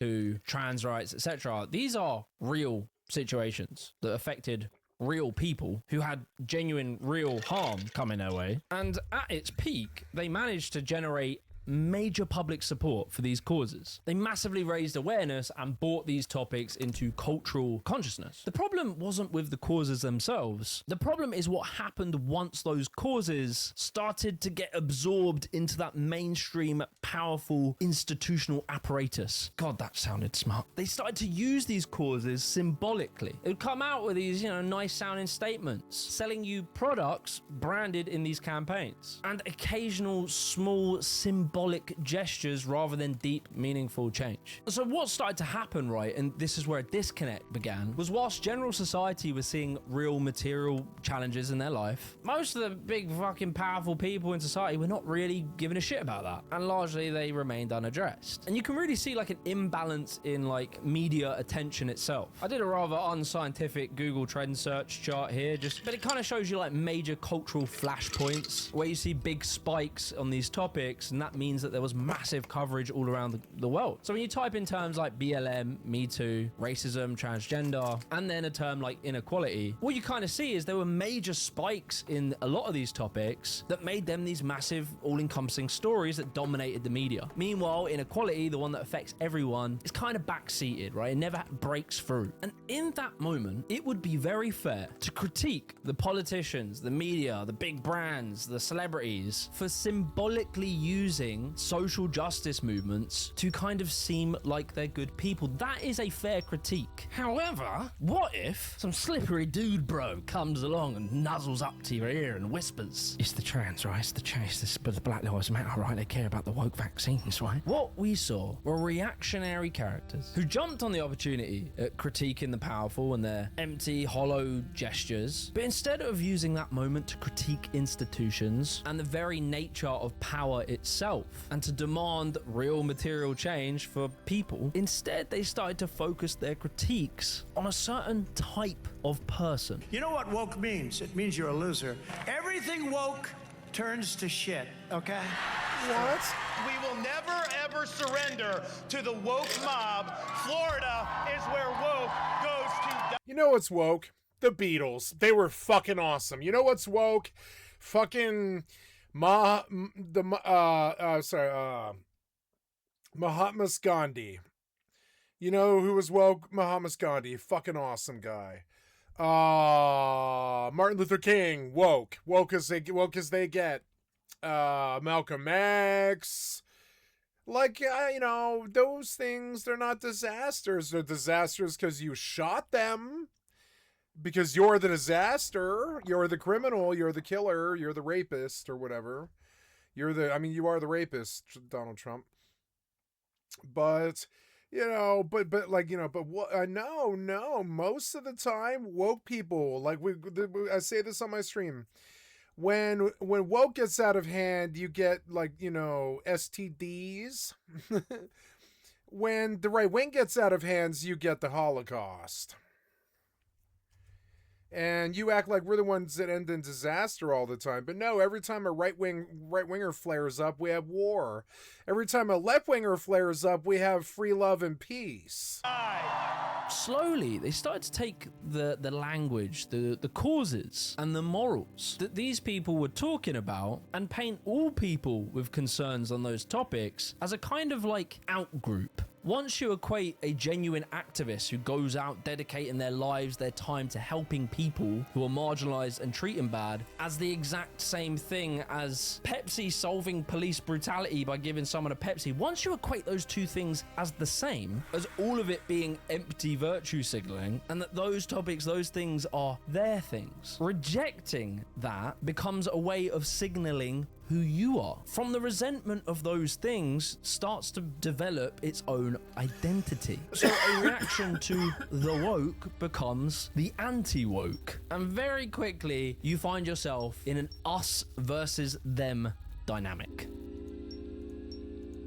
Today, we're going to talk about the rise and fall of rainbow capitalism, the history of the commodification of queer identity, what it says about our culture, our economy, and why this year everything has gone so beige. Here's the thing, right? If you asked in that period of time any left-wing person to critique corporate woke washing, they would have been there with you. They would have said, yes, obviously, it's dumb, right? Leftists created the term rainbow capitalism basically to describe exactly that. They've always been against performative virtue. But what you have to bear in mind is that conversation was rarely had. And it's because the media ecosystem of reactionary creators, they are very powerful and very well funded. There's massive major networks, incredibly large sums of money went into controlling the narrative with the objective of painting the entire left as this amorphous blob who are all on one team, all in complete agreement and alignment. And importantly, it's a team that you are not on. And not only that, they actively hate you. We're under invasion from within.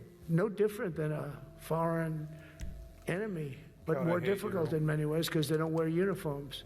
At least when they're wearing a uniform, you can take them out. These people don't have uniforms. And for us to understand this sort of us versus them dynamic, there's some really important psychology that is at play. And it explains why this sort of thing happens continuously throughout history. So as you're probably aware, humans, we're sociable creatures. Despite what the Sigma males will tell you, we love squadding up. For most of our evolutionary history, if you were part of a gang, you ate. If you weren't, you died. And that's because, for most of history, resources were scarce. So our brains developed the function of protecting our tribe. Tribalism. And it's weird. I guess that is true, but I think most of humanity was actually you go to fair in the spring, and you go to weddings and funerals and stuff, and you meet people, and you drink in the pub or the saloon.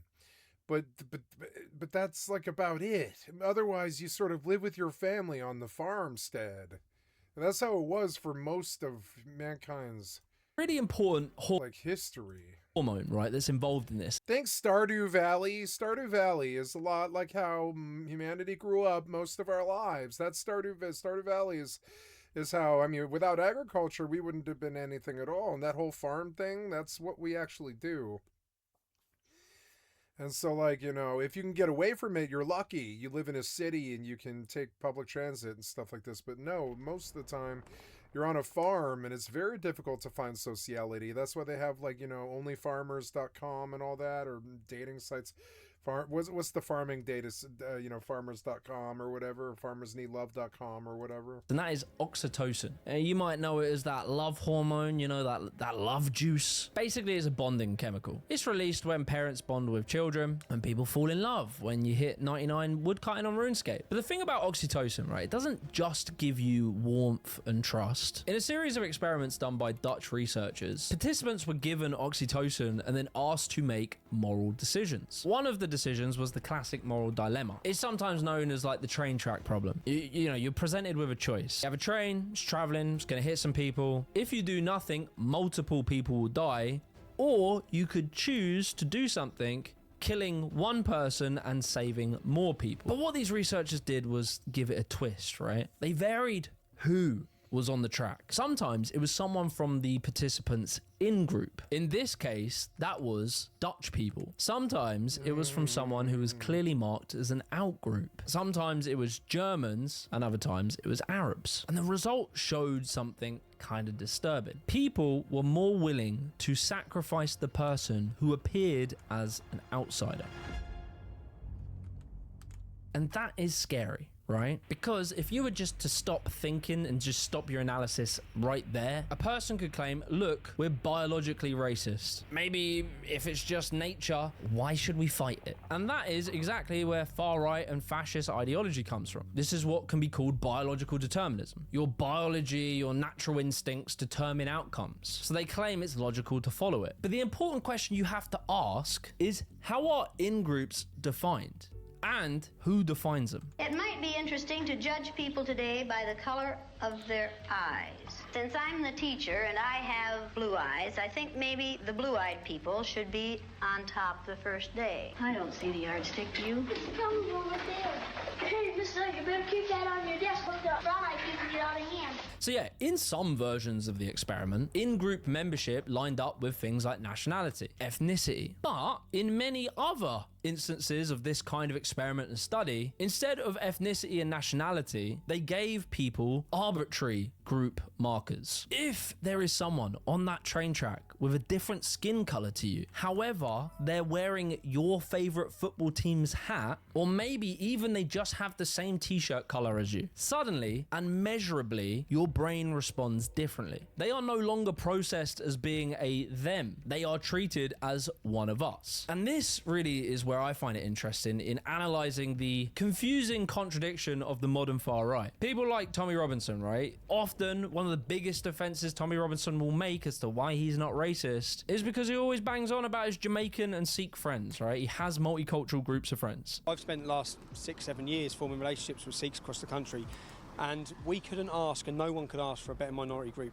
A more loyal, a more patriotic, a more hard-working group of people. But what's happened here is just the in-group markers have changed. What he considers integrated immigrants are in his in-group. And what has happened is that in-group has selected Muslims and refugees as the out-group. And that's the thing about the ideas of like biological determinism. The people who say that ethnic in-group and out-group is natural and therefore we should follow that, they ignore the fact that the whole point of society is built to overcome our biological instincts. If we lived by raw biology, we wouldn't look after disabled people. We wouldn't adopt children. Nepotism would just be the norm. Violence for any reason would be legal. Law wouldn't exist. What biology gives us is tendencies. Society decides on which ones to reinforce, which ones to attempt to restrain, and which ones to redirect. That is the key point. These experiments do not show that racism is inevitable. They show us that in-group, out-group tendencies exist and they are socially constructed. And they are incredibly flexible based on very arbitrary reasons such as t-shirt color and football team. However, that is also a problem, right? If the boundaries are very flexible, then whoever is the person with the loudest, the most powerful voice, who has their hands on the biggest microphones with the biggest audience, they get to decide who is the outgroup. But equally importantly, we're cracking down on more than $19 billion in fraud that was stolen by Somalian bandits. Can you believe that Somalian? They turned out to be higher IQ than we thought. Somalian bandits. You say deportation! Tell the nation! Tell the nation!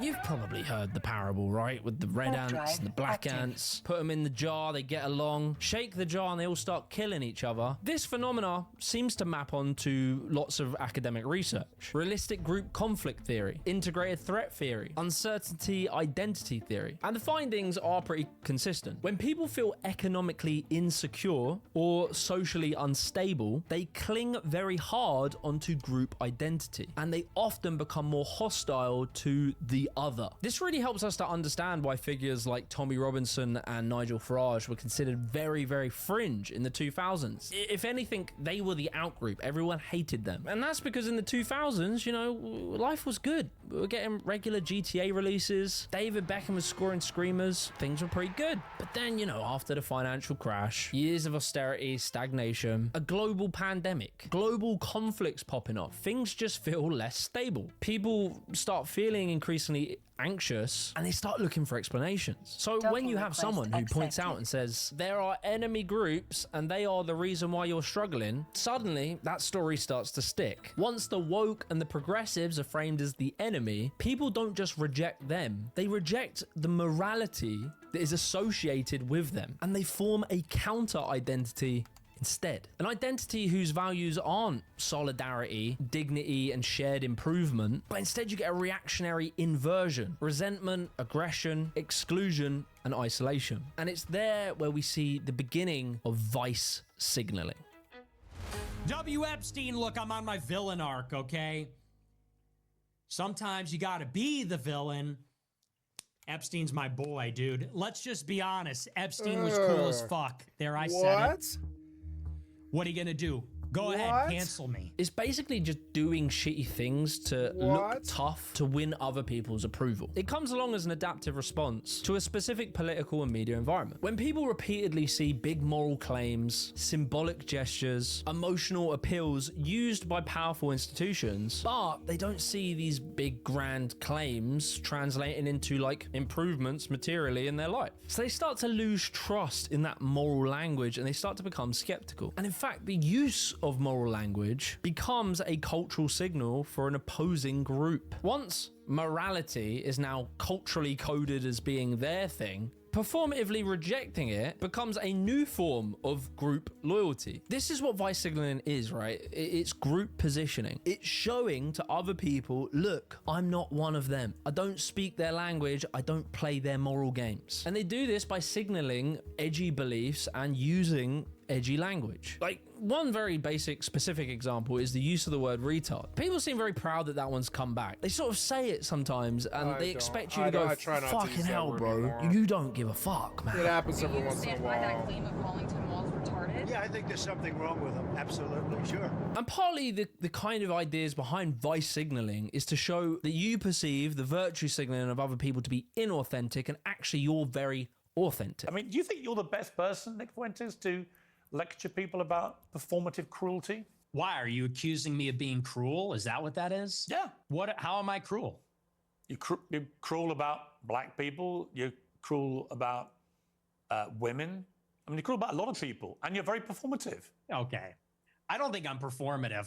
If anything, everyone else is performative. I'm authentic. You know, whatever you want to say about me, it's real. It's from the gut. This is what we see in the origins of the term based. It's kind of used by everyone now, but for a period of time, it was really meant to signal, I'm like real as they come, bruh. I'm based in truth, right? Authentic. And in a system that is perceived to be saturated with performative virtue, cruelty can often be read as sincerity. You're not trying to show anyone that you're a good person. The opposite. This is how you get to a point where you have this guy on a microphone celebrating the death of Renee Nicole Good by an ICE agent on camera for the whole world to see.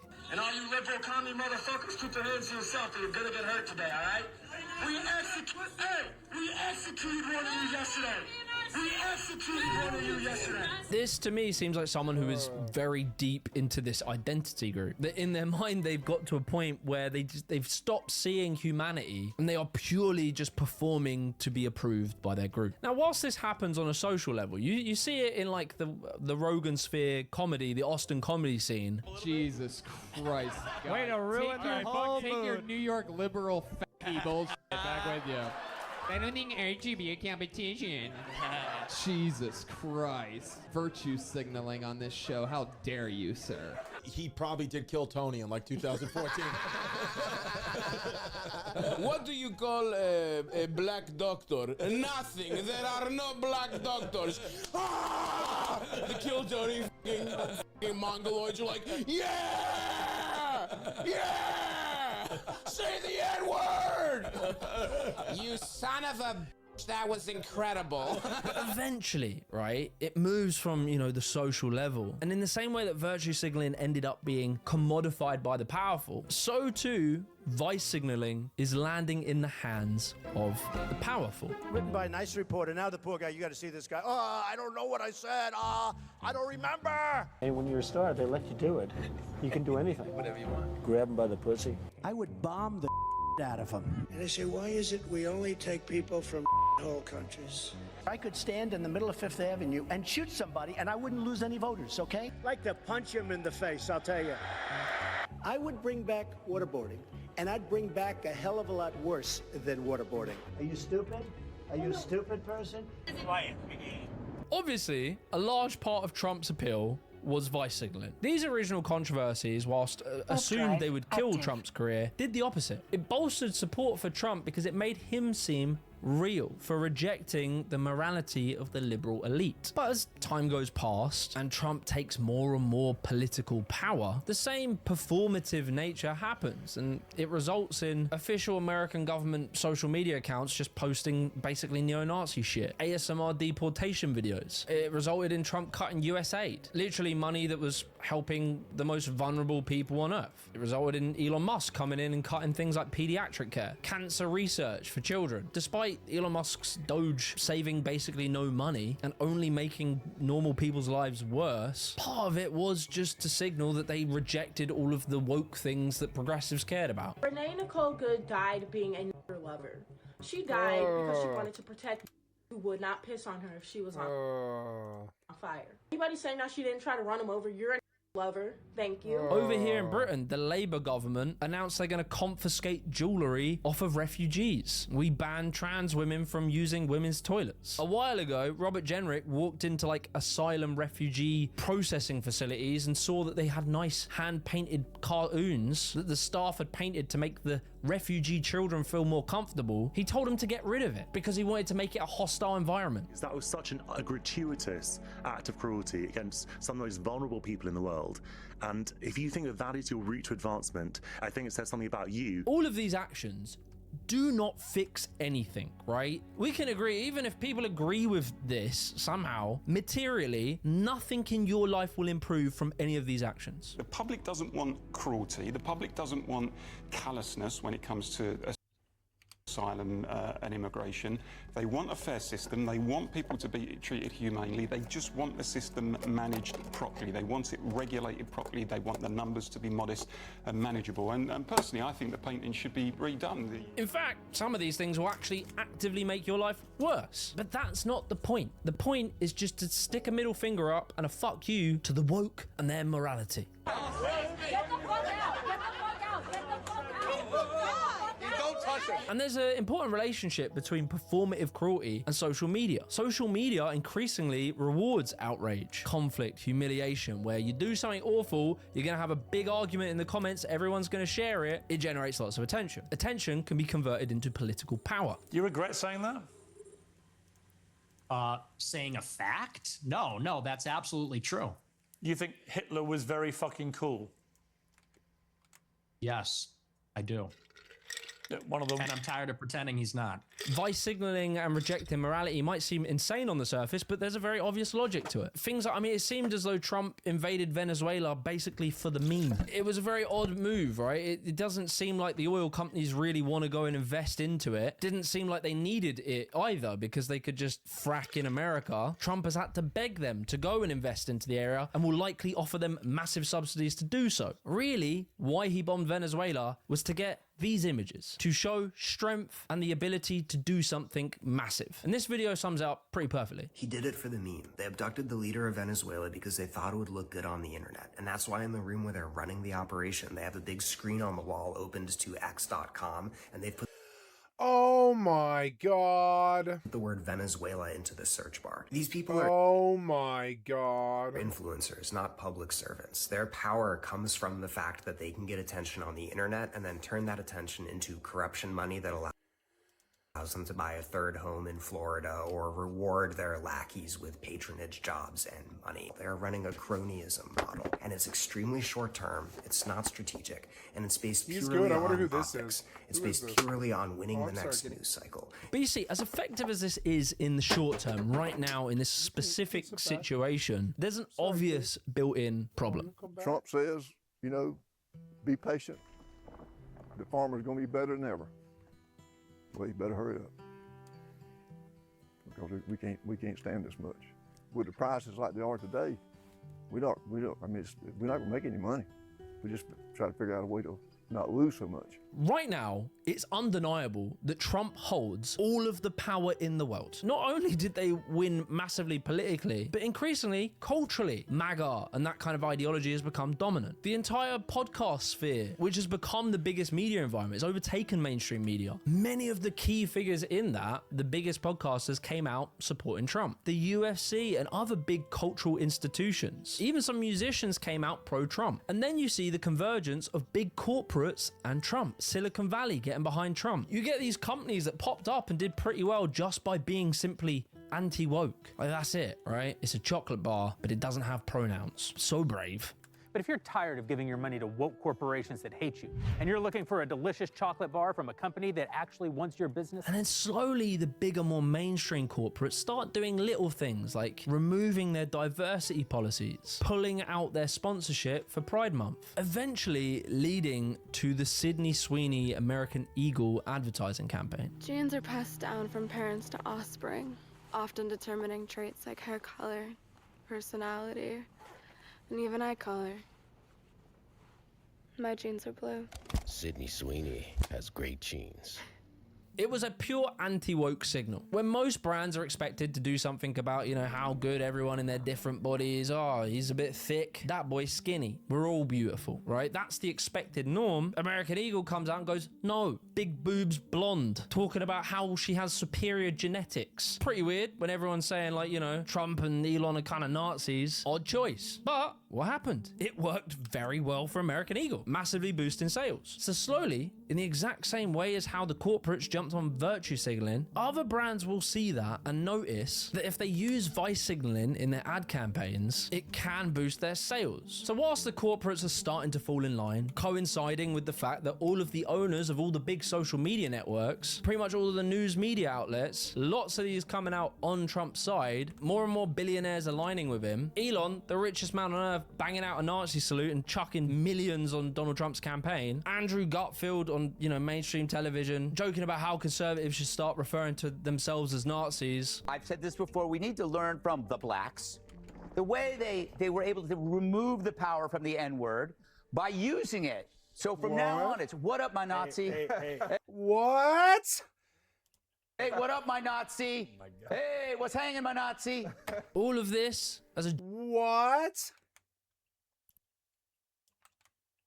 Giant anti-woke performance whilst all of this is happening. And you know, you might be sat there and thinking, fuck, this ain't good. I think we've lost the battle. It seems like the game's over. They've won. But slowly, and very fortunately, the same contradictions start to emerge. So the choice is yours. Vote for me so we can kick every dirty Muslim out of Texas. Save your daughters from getting by Mohammed. Vice signaling has the exact same structural weakness as virtue signaling. Once the people performing it hold real institutional power and the state itself adopts this posture, they have all the power in the world to actually do something. Supporters of Trump want to see what they thought was, you know, Trump is an honest person, he doesn't pretend. They want that to translate into material improvements in their lives. Obviously there will always be some sycophants who just don't care about anything and just want to own the libs, but generally this is the case. But if Trump is meant to be the person to expose the truth, but then, you know, constantly lies about the Epstein files, if he claims that he's not going to waste money on foreign wars and then bombs Venezuela and claims he wants to take over Greenland, all the while the cost of living for average people is still rising and life isn't improving, the contradiction starts growing. And this is why you're starting to hear criticism of Donald Trump within the right wing itself. And interestingly, they critique him for performative cruelty. This is why everyone hates Trump now. Everyone hates this administration because it is a scam. You don't want militarized people in the streets just roaming around, snatching people up, many of which turn out to actually be U.S. citizens that just don't have their papers on them. Are we really going to be the Gestapo? Where's your papers? This is the end of the Trump administration. This is the beginning of the lame duck presidency.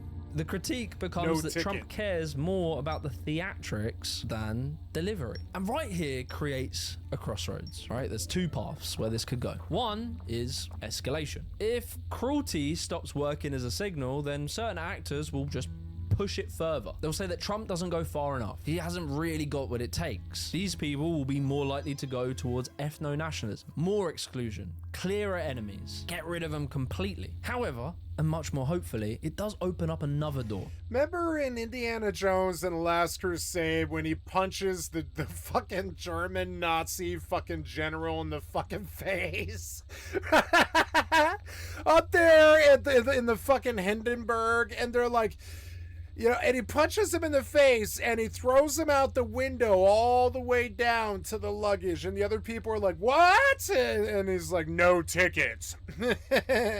And I gotta say, I think that line makes Spielberg like the greatest director of all time almost. I don't know. because it's like this wonderful jab at fucking Nazis, and it's like no ticket, and you got to think about it. That guy, he's the worst guy in the whole film, and Indiana just socks him in the face and tosses him out the fucking window, no hesitation, nothing. Just that's what we do to piece of shit right-wing fascist cocksuckers. Sock him in the fucking face and shuck him out there for the luggage, because it's like, you know, like no ticket. They don't have a ticket in this fucking. They don't have a ticket in this community. They don't have a ticket. They can't ride here.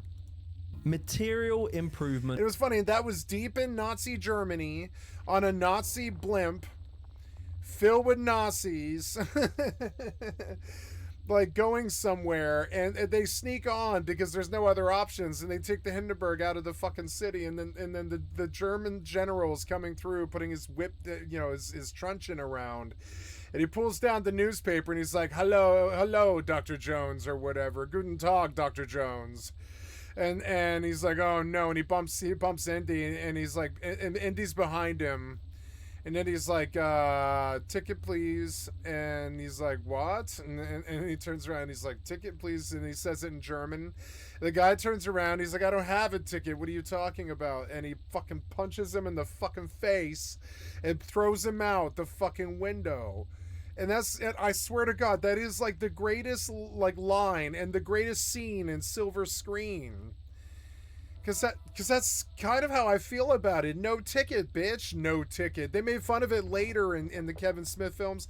No ticket. You know, like no ticket was actually such a really good line. Focused politics. When both symbolic virtue and symbolic cruelty have failed and have lost credibility, a space starts to open up for figures who come across as serious, not just performative, but materially focused on actually improving things. Suddenly, that person feels very different and very fresh and authentic. Someone like Zoran Mondani. Obviously, I was going to say it. Zoran doesn't really read as being woke or anti-woke. Zoran's a they don't rapper. really even try and use woke on him. Even though he has all the progressive opinions that would qualify as being woke, they rather use the term communist against him because it's hard to argue that he is just performative. Zoran reads as, you know, just a person trying to govern. You might disagree with how he governs, but no one can argue that he isn't laser focused on the issues. Together, New York, we're going to freeze the... Together, New York, we're going to make buses fast and... Together, New York, we're going to deliver universal... He was so focused on issues that his entire support base could repeat his actual policies. And he knows social media, so he does do the theatrical stuff, but his theatrics are, you know, on day one, going to houses that have slum landlords and physically inspecting them. He goes and signs executive orders, cracking down on things that annoy normal people. Things like junk fees, subscription tricks, things that will actually make a difference in people's lives and they will notice it. And by day 8, he achieved universal free childcare. The policy that they all claimed was impossible, he did it, right? And he knows how to play the cameras. The big theatrical moment that most people saw was that someone once messaged that they want to fix this bump on a bicycle path that was very common and it was very annoying to lots of New Yorkers. And in a few days of being in charge, he went out there with a big camera team and fixed it. So what this means, right, the lesson that you can take and what this means for left-wing politics is we are in a very narrow window right now where laser-focused material politics that centers around working people and all people in a community that is backed by a clear, reliable morality of accepting and respecting others, wanting to make a community where people feel a part of it and can work together to fix shared problems. And what this does, right, is it has another effect. If the identity groups at the moment are left and right or woke and anti-woke, and we understand in-group versus out-group tendency, what Zoran Mondani's style politics does is creates a new identity group.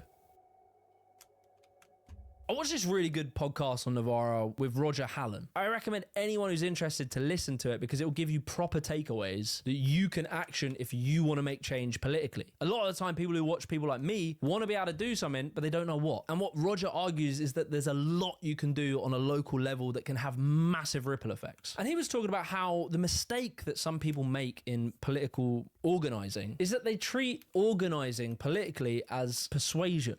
For the first 2 years, I had this traditional 19th century idea, which is common on the left and the right, that you go with a proposition, people cognitively and rationally assess it, and then they decide to act. And it doesn't, it's rubbish. Hallam argues that at the start, when you try and get someone involved in your politics that might be from a different background or a different way of thinking than you, is that you shouldn't focus on getting them to agree with you or for you to agree with them. But instead, the emphasis should be on you listening to them. By just listening to what they say, whether you agree with it or not, helps build a trust between you and them and a connection. From there, you can find a common problem you can work on together, such as doing something about slum landlords in your area, fixing broken things in your community, helping homelessness, food banks, this kind of stuff. A lot of people point out the Workers' Party of Belgium right now, because they're seeing growing success by using a very grassroots, materially focused organizing strategy. Rather than building politics around national culture wars or moral posturing, they organize locally. Neighborhood meetings, workplace organizing, community clinics, legal support, a visible real-life presence in people's everyday life. And they work on shared problems: rent, wages, energy bills, healthcare, working together locally to improve their own communities. The strength in Zoran speaking so much about New York and New Yorkers as an identity group, the reason why he speaks about specific New York roads and restaurants and things that New Yorkers get and they find funny and relatable, is that he builds a trust and a connected identity with all New Yorkers. They feel close to him because he just gets things that affect their lives. And so someone who might have very different worldviews to him, they can say, look, we might not agree on everything, but I really believe he will help me with this issue that is important to me because he gets it. And I would say, throughout the primary, this quote from Ed Koch: if you agree with me on 9 out of 12 issues, vote for me. 12 out of 12, see a psychiatrist. Right. And so look, I sit on YouTube and I yap about politics all day. But you as a viewer, you have more ability to change minds within your community than I could ever imagine. You can attend your local groups. You can build up local networks. You can make sports teams. You could start art groups, street cleanup teams. You can do that, right? You could start with a Discord group, get people talking about shit that they care about, and eventually you might meet in real life, and then you might start doing something in your community. You don't need a massive YouTube channel. You don't need to be charismatic. You just need to be persistent and organize people around you. Ultimately, the lesson taken from virtue signaling and vice signaling is the same. People reject empty morality from those with power. So to fix it, we have to reclaim that power ourselves and create actual change, guided by genuine moral principles. we will draw this city closer together. We will replace the frigidity of rugged individualism with the warmth of collectivism. If you enjoyed that video, be sure to jump on my Patreon. You can massively help me by supporting there. Goes a long way with building out the team, paying them fairly. Like the video, subscribe. I'll catch you in the next one. Peace.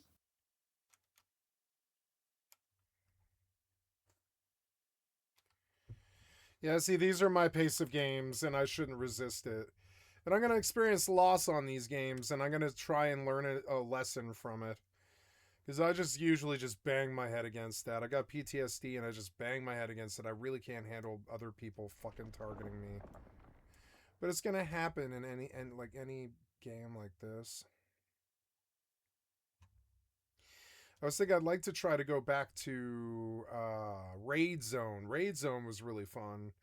Give Raid Zone another swing, maybe.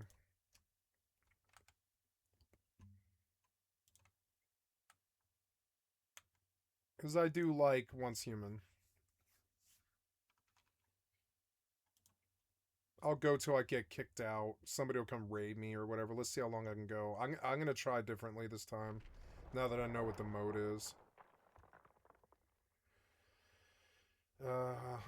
My games. Now, you want me to update? Yeah, just update then.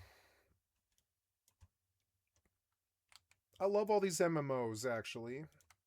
And one of the beautiful things about all three of these, except for Mortal's not like this, but even in Once Human, and well, I meant like three, like Eve, and Once Human, and Grand Theft Auto, never ever kick me off it.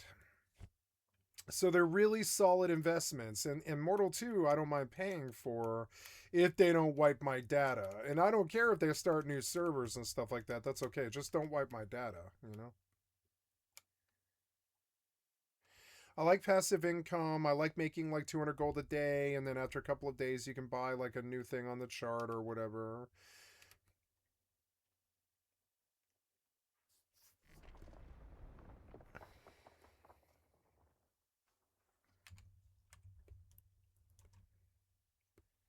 There's a Hulk and a Drake and an Orca here. Captain Samwise Workwall.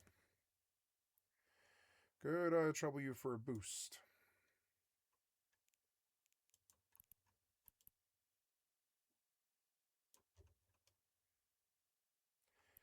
Could I trouble you for a boost? I'll pay you 10 mil.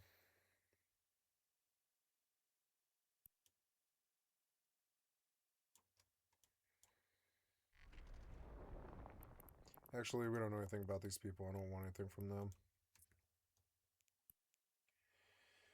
Samwise Workwall Rider is not the main, but I'm gonna look at him.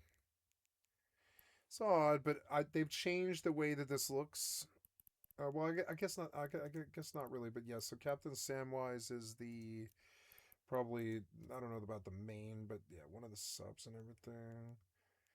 Herbert. Okay, so he's Hubert Taruwara. Info. Show me Hubert.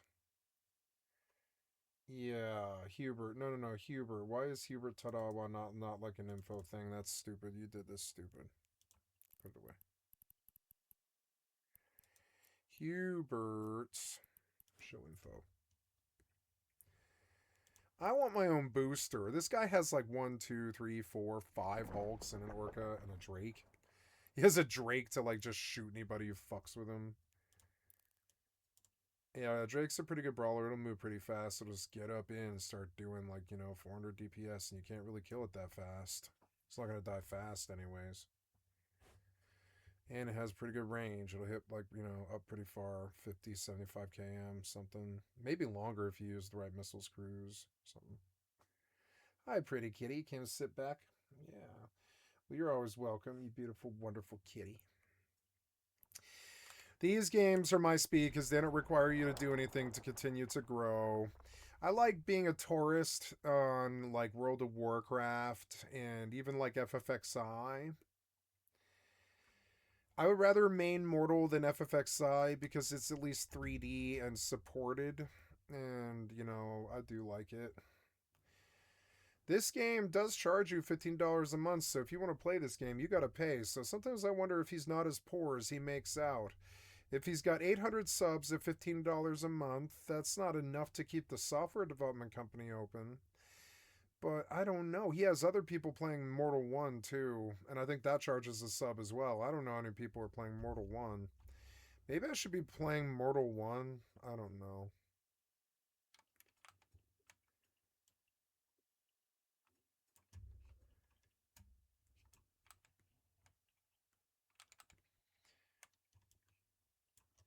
I guess I could turn on the Eve sound just because it's like I would prefer to be able to hear it at the atmosphere down and the world level down, but we could turn it up to like 3, 2, something.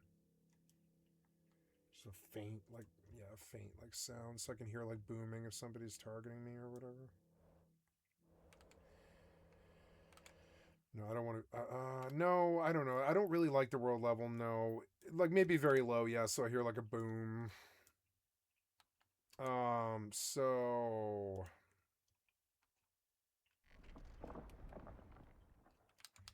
yep, making passive income.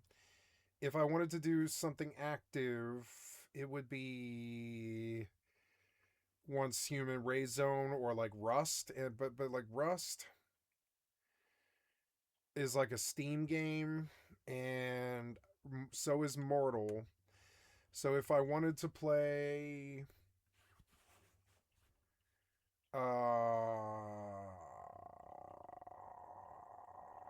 I wanted to play Mortal, I would have to switch over to the Epic account.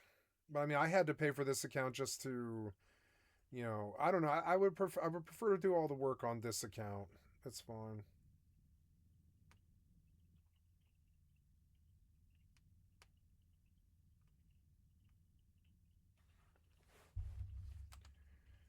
I will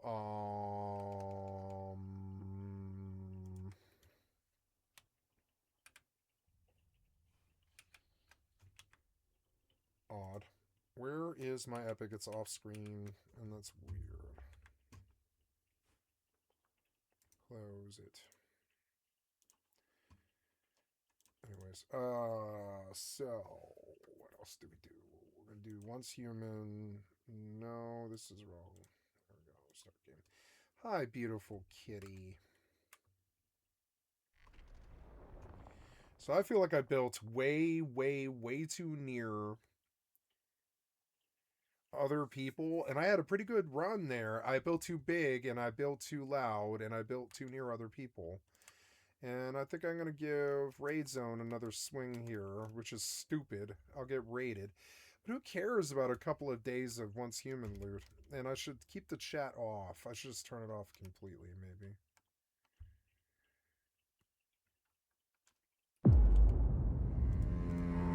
I don't have to play X4 because I'm playing Eve.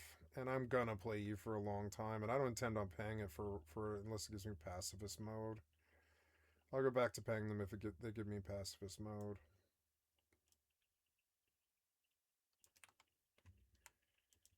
Oh, beautiful kitty.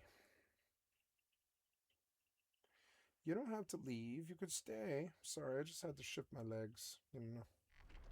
You know. Sorry, kitty. Let's pop into Raid Zone. I can play my other character anytime now. At any time. Yep. Confirm. Oh, you can smell my armpit, kitty? Yeah. You like the smell of my armpit, kitty? I think you do. Yeah, listen to you purr. Mode switching rules explanation. Once human Raid Zone are separate modes with different rules and content. The same account can be used to play both modes. Each account can have up to 10 characters. Characters from all modes are displayed on the character list. Characters can sign up. So create. Oh, I have to create a character for this scenario. But don't I have one? Don't I have one? Oh yeah, 72 hours. No character found. 72 hours events. X01.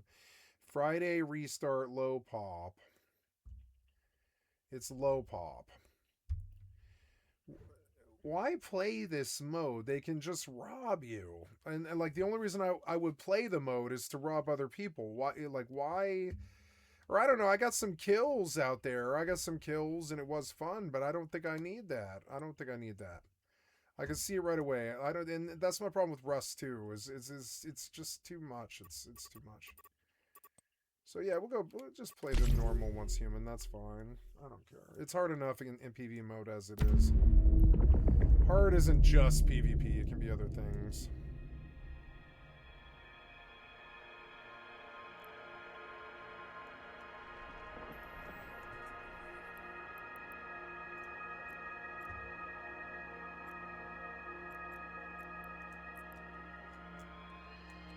Warp drive active. The UI speech needs to be lower, like 20. The UI sound could be louder, like 40. Yeah. The master could be lower, like 40. And, let's run some Eve music. I haven't heard it in a couple months. It's always good. Yep, and once humans running well, with Eve running. These games are running well.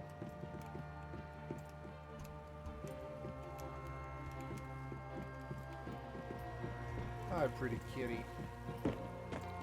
I think these Lotus are free XP, basically. Because if you cook them into healing items, you just have lots and lots of healing all the time. They're actually quite beautiful. It's quite a beautiful scene right now. The sun's over the cliffs and there's like Lotus in the water. And it's quite a beautiful game. Even with the settings turned down.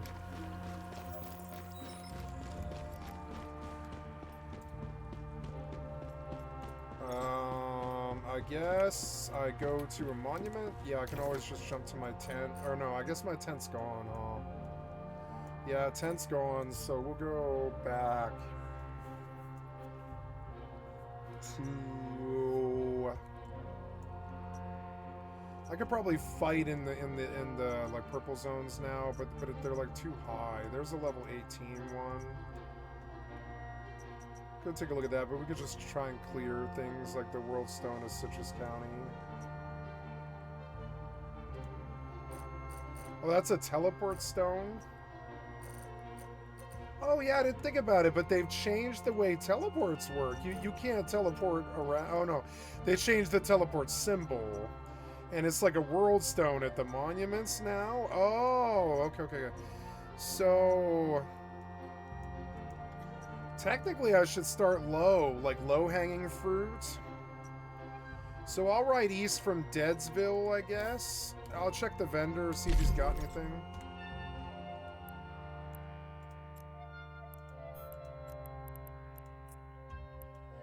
These games are in my blood. I shouldn't deny them. I should just be like, well, I had a bad day or whatever, not play it for a couple of days or whatever.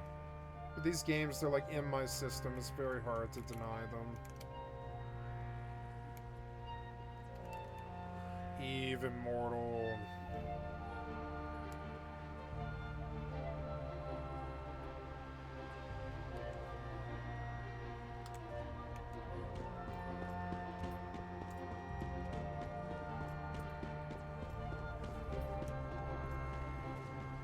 Worldstone, Deadsville. So this is what they do instead of portals now. So unlock teleportation, link respawn point. Only one world's going to be linked as a respawn point. No. Unlock teleportation. Switch to another world. G, teleport. Check the Worldstone. Oh, so you can teleport to places.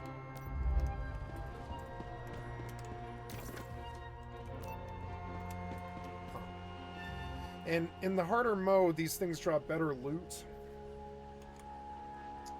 And boy, I'm not really in a rush. It's nice.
I'm an E player, I should just accept it. I like bad games with low pops, and I'm just bad. I'm bad. Any distance, I don't know why I'm filtering. So if Hagaken has a belt... So I want to go look at Hagaken in particular.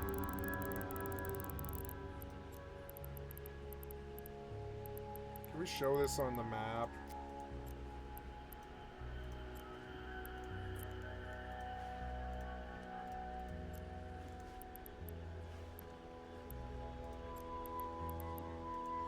So if we look at Hagaken, and I wanna filter for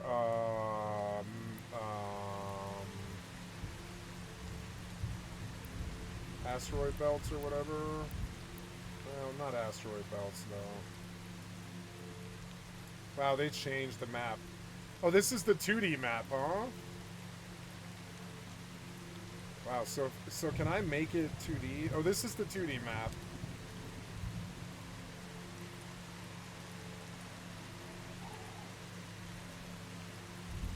Toggle 2D layout. Oh, cool. I prefer the 3D map, I think, yeah. So, yeah, Hagaken's really a lot cooler. So, Hagaken isn't far.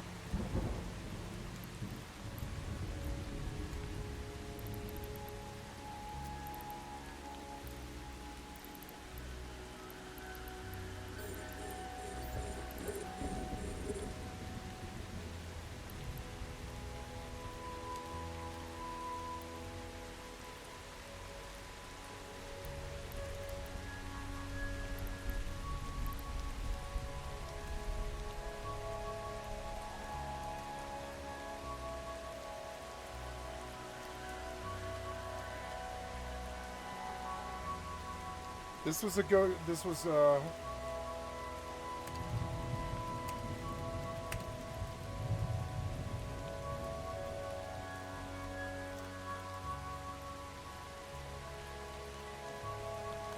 have to switch headphones here. 1050 and get them back up there fairly quickly. But I do have to find my pod, which is this. Oh, sorry, kitty, I gotta get up under you. Sorry, kitty. I need something here. Where is this? Oh, here it is. Okay, you come back if you want. Sorry. Charge my headphones here and switch to my surrounds.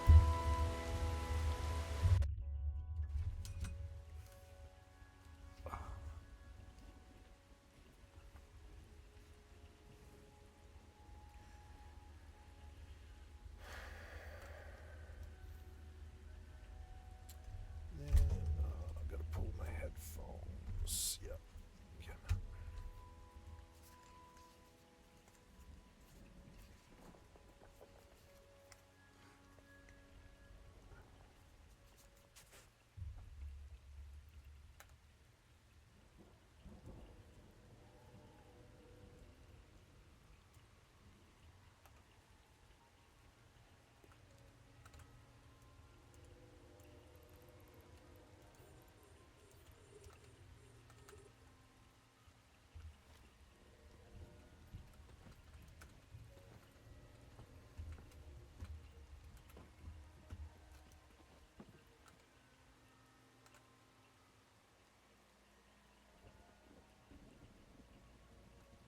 Oops. Oops.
Oh, I'm full.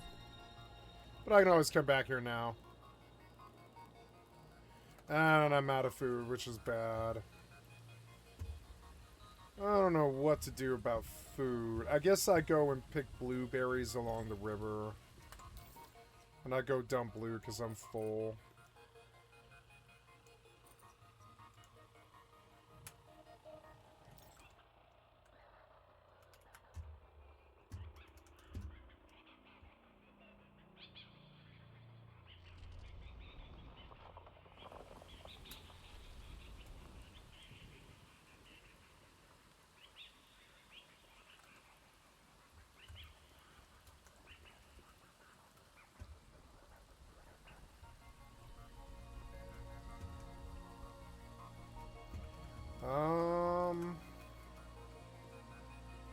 need to put down boxes.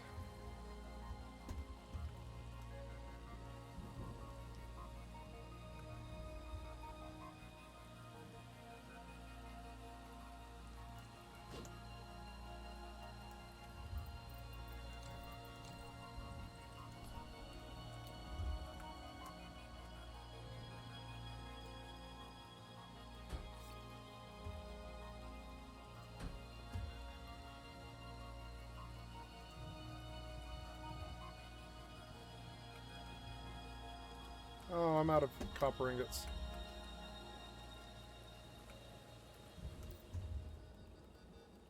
Ooh, bronze pickaxes. Sweet. Make me 2 of them. Ooh, gunpowder. Gunpowder's good. Make gunpowder. Lightning bottle. I want simple healing ointments, and then I want to come over to the stove. Do I have something to cook? No, not at all. No roasted hawthorns or anything like that. So I think there's some corn. Oh no, corn isn't really food. So we want to like go till we see food. I mean, I could fish, but I mean, that's not really that efficient. They need to fix the system somehow, and I don't really know what they need to do.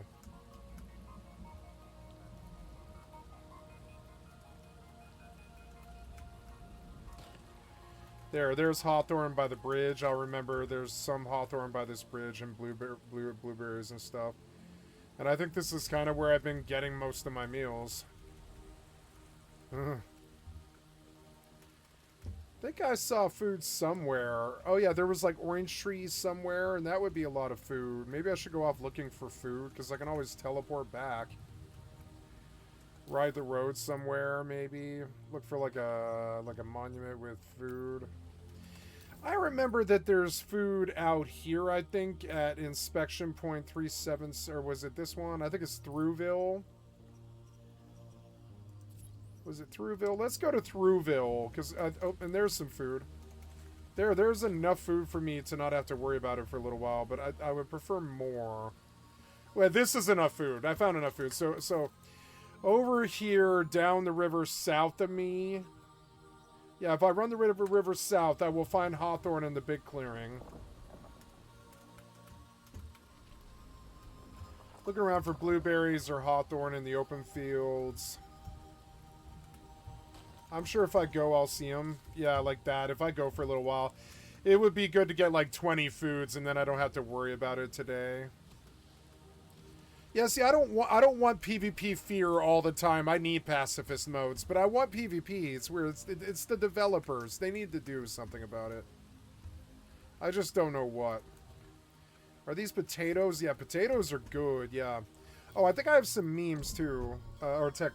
I guess I have like tech points or whatever. Tech points. No, I don't have tech points. I'm not leveled, but I will. I needed to make copper to make more boxes.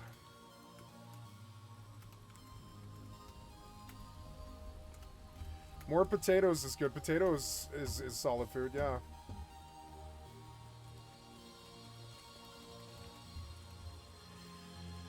I wish I could see the frame rate. But I don't know, the game looks good and it's running well enough. How's this going? Good.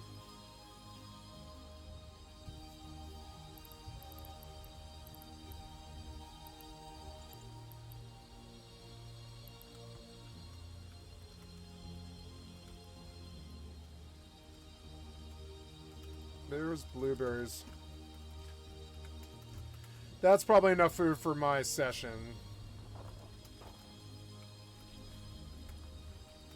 There was a mushroom. Mushrooms are good. Running the river was enough. It's kind of like Rust. You can get food. It's good.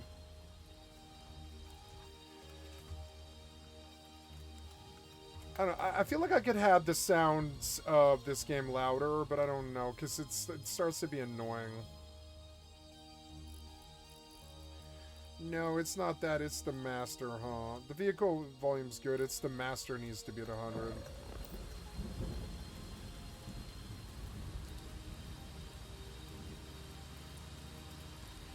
I really love me some Once Human. I think it is superior to Rust.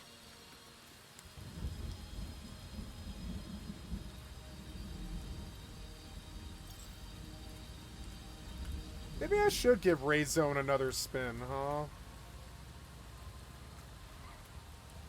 I don't know. It wipes and kills your work, and I don't want that. I know I don't.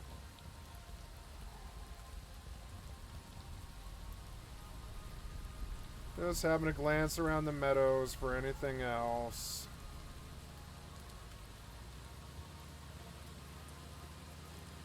This is like the other side of the river. Yeah. Okay, this was enough food. I can probably teleport. Alright. Oh, no, there's some food.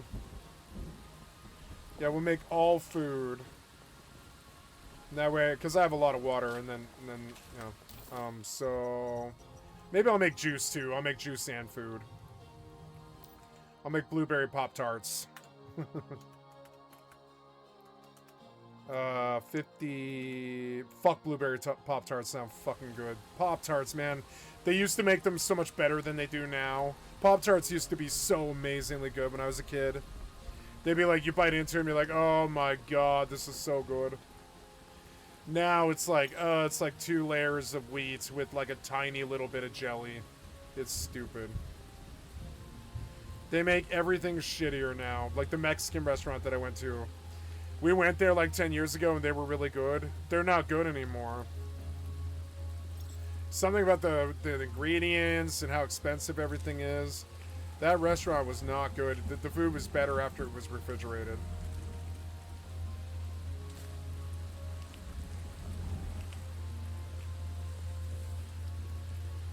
Okay, we are cooking food. And making copper. I have copper, right? Yeah, I got good copper. Make me a lot of copper, yeah. That'd be XP. How's this going? Good.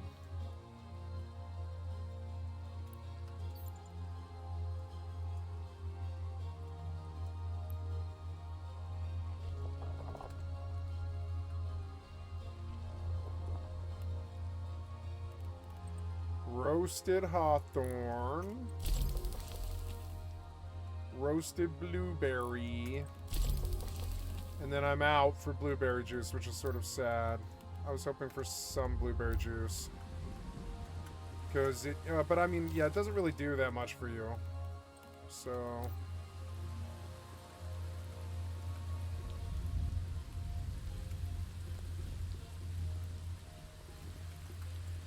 Maybe there's blueberries and hawthorns up here and I didn't notice them.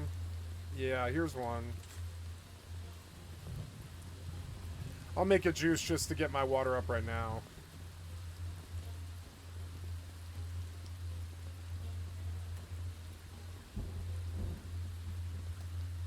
How's this going? 10 gray wood. Right on. I'm working on 500 gold to buy my chart further because I can get really OP against the mobs if I just keep working. Like Final Fantasy XI, you can, if you sit there for 10 years, you can get so OP. I did it on Horizon so quick with that Octave Club. I just jumped there. I miss Horizon. But I don't want to throw my work down the well, and I don't want to pay for Final Fantasy retail. The client's too old. It is too boring. Bronze pickaxes is good, so we're gonna put these bronze on my bar.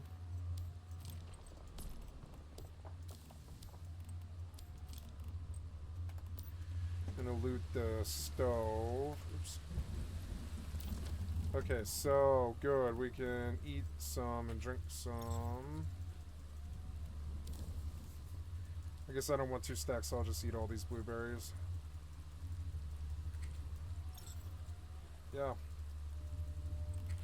Okay, and we're good on all of that stuff. I want the lightning orbs off my bar. Do they weigh something? Yeah, they weigh 2 pounds, which does add up.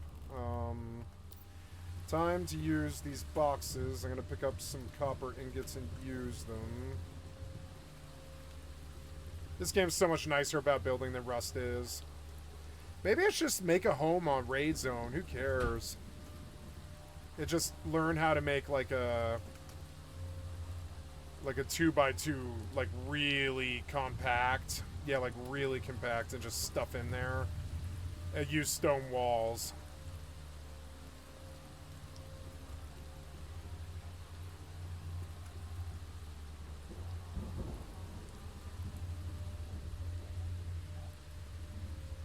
I'm out of ingots again. Nope. Yeah, these will cook, but it'll take some time.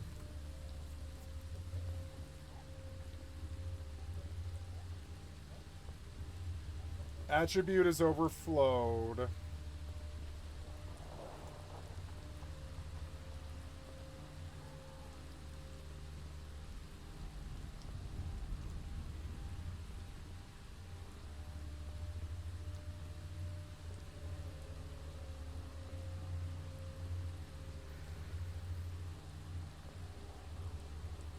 I don't want to lose any of these. I'm fine with it being red.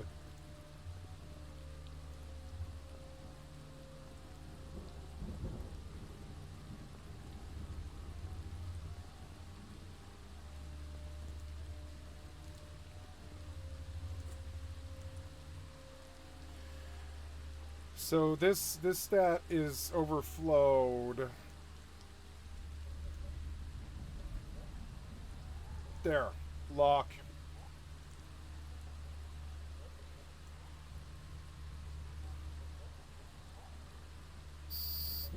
Wait, what's this? Oh, nice. I thought I was being ganked.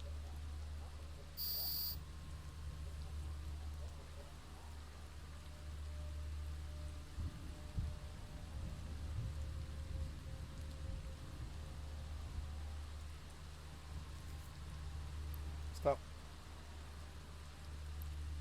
No.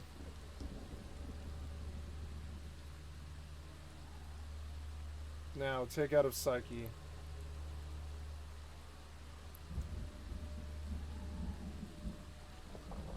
And they'll equalize, huh?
Yeah, it'll fix sooner or later.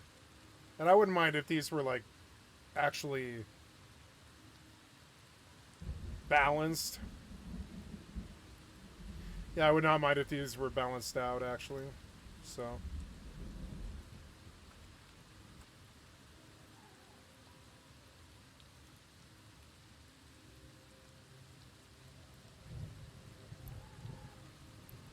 Oh, am I full? No. I'm mining with one laser.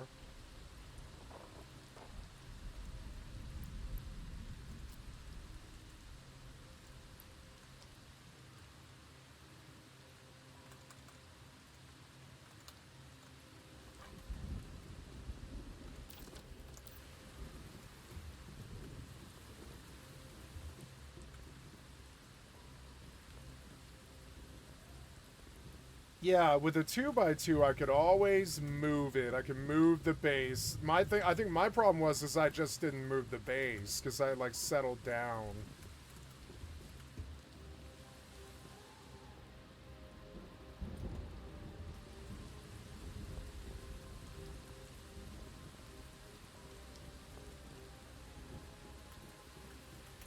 Yeah, maybe I'll go try once human and raid zone. I want to exit and relog in. I can play both modes, which is cool. It wipes, but I do like the mode.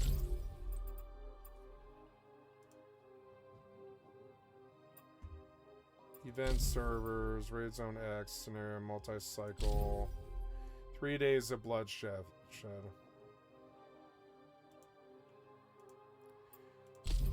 Event servers. Choose from gameplay character. No control to select the server. Weekly low pop. So weekly low pop. No wait. I want to go back.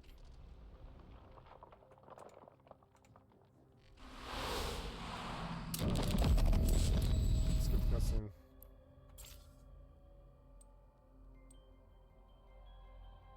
Exit. I didn't mean to.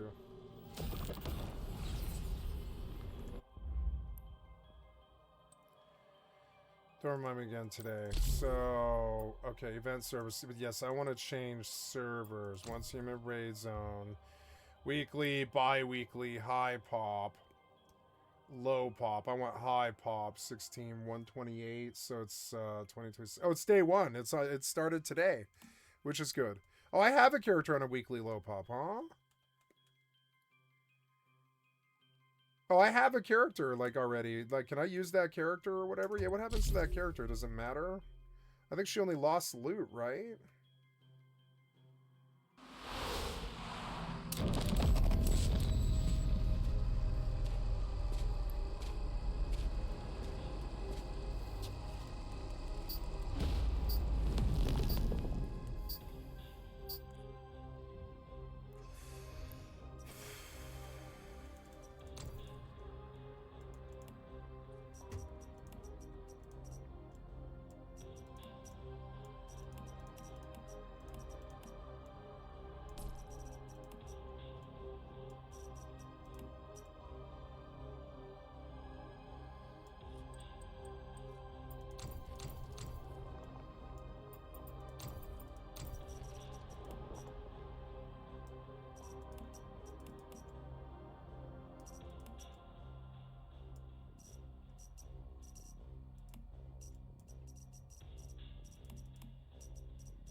Nope. Huh.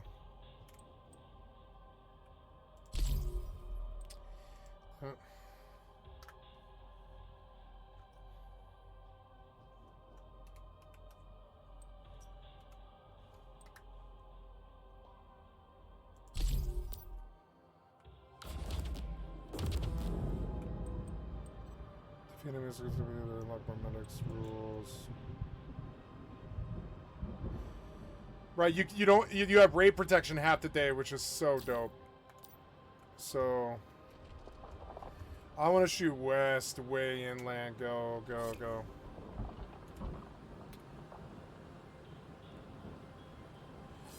They stole this from Scum, but it's better than... This is so much better than Scum. It's just better.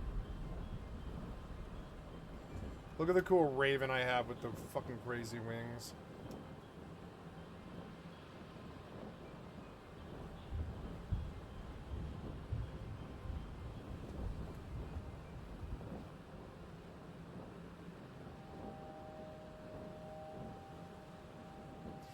I think you can find bikes along the road.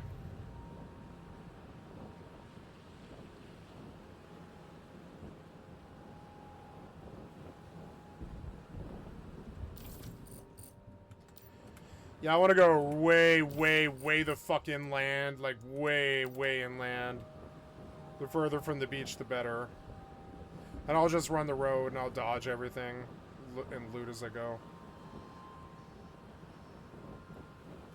I should make weapons and water. Yeah, like if I land by the, like under the bridge, I doubt anybody will fucking see me.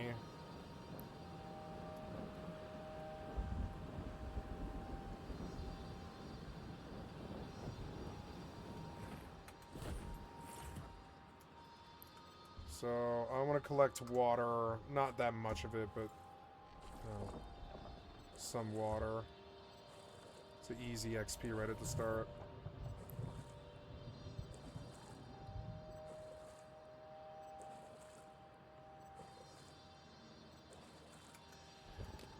Okay, 150 water is good, and we'll start picking the shore. There's food, but I don't have a way... Oh, I have a knife, I guess. That could be a way to kill them, I guess. If I can get there in time. I'm gonna need rock to make a tool.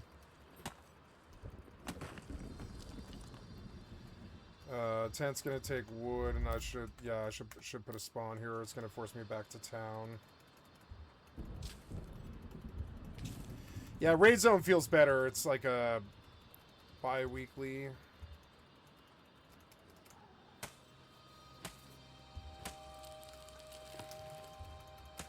Free rust.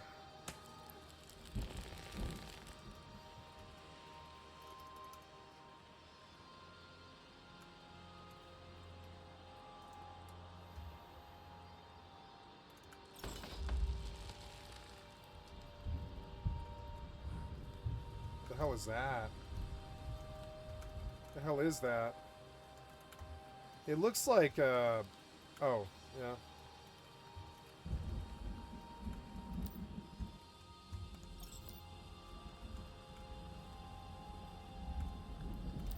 Grab the bronze pickaxe. Wow, wow. What's this? Upstanding degrees for baristas.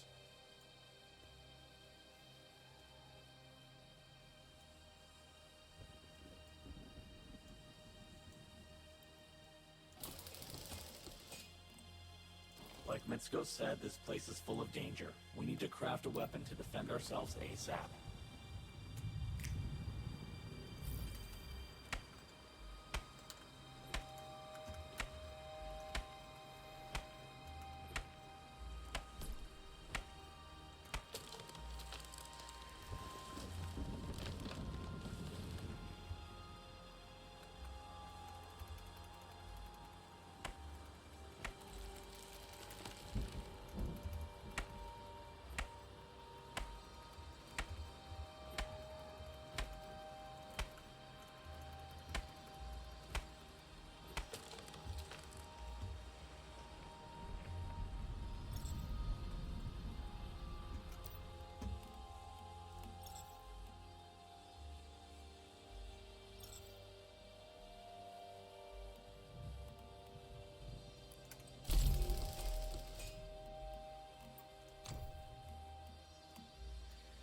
Oh yeah, the bows are realm exclusive, huh?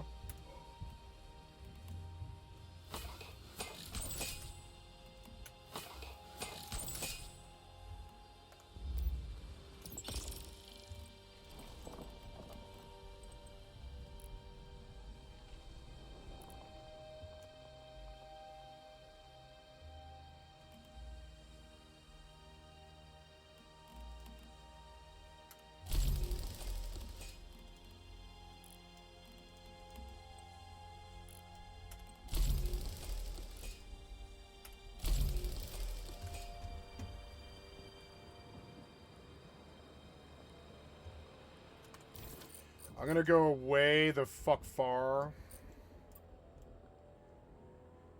If this is the limit...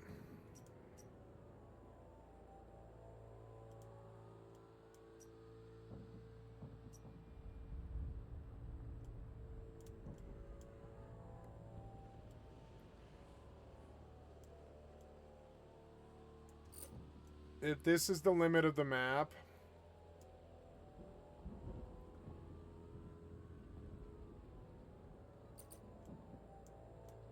I remember where I'm gonna go. Well, I mean, I guess I should move every day. I'll just move every day and I'll make a really compact 2x2. I'll make the bottom walls and I'll make the second floor.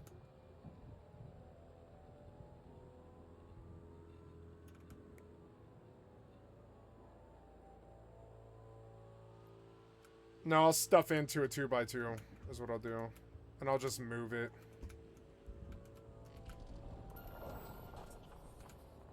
Oh, good.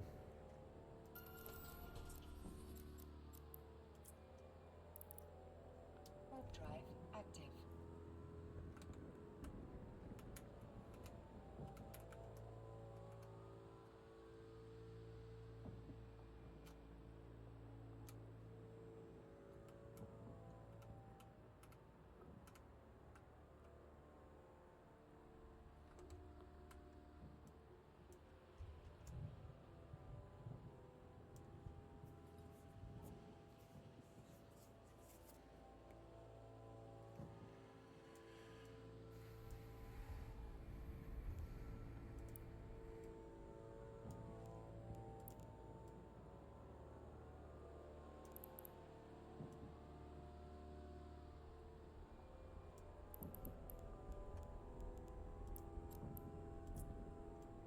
Docking request accepted.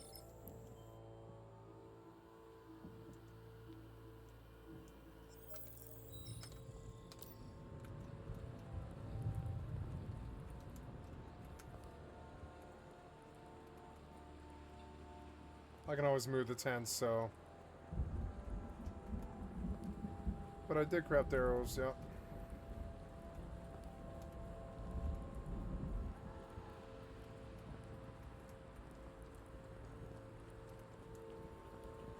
I don't see stone resources at all for some reason.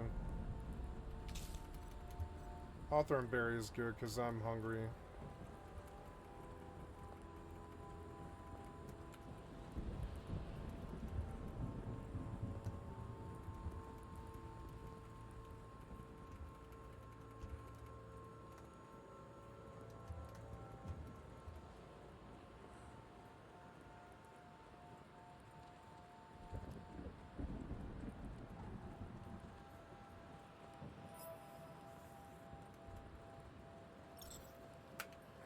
I remember where I'm gonna build. It was down the river by Dayton Hospital. It's Brookham Guardhouse. Yep. Just south of Brookham Guardhouse is where I built, by the river. Yep. I built there, or I'm sorry, no, where was it? It was Dayton Guardhouse. Yeah, Dayton Guardhouse, Dayton Hospital, excuse me. Dayton Hospital was a really good place to be. Yep. And so, and then I remember that, yeah, I lived on the river right here, but I learned that I can live right up here and nobody would ever find me at all. So, let's mark that spot. It's not that far. Brookham, Rippleby. Where we're going is right on the other side of Brookham Guardhouse. Was it elevated thing?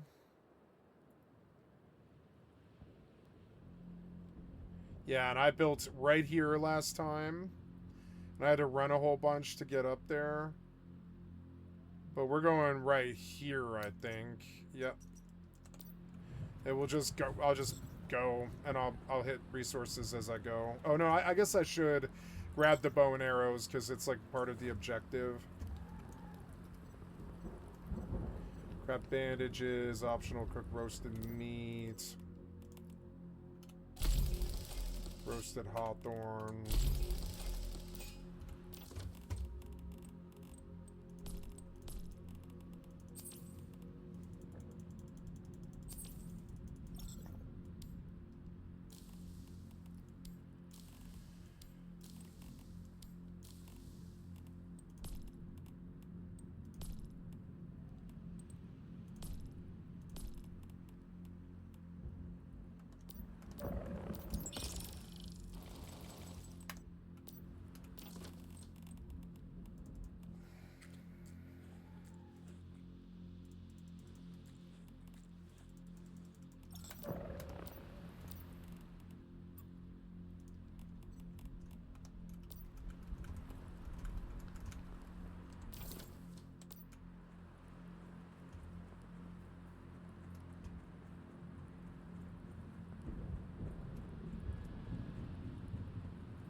forgot how good the bow is in this game.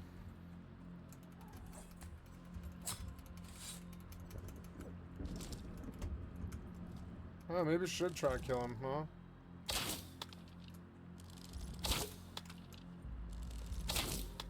Well, so far he's not running, which is good.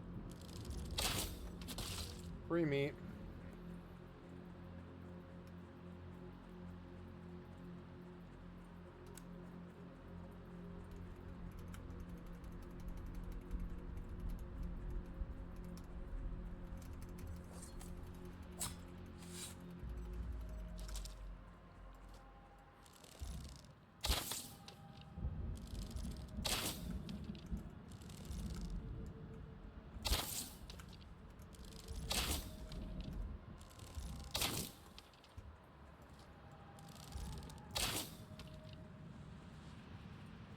Every day after bed, I'll just move my base. Oh boy, that was a lot of ammo.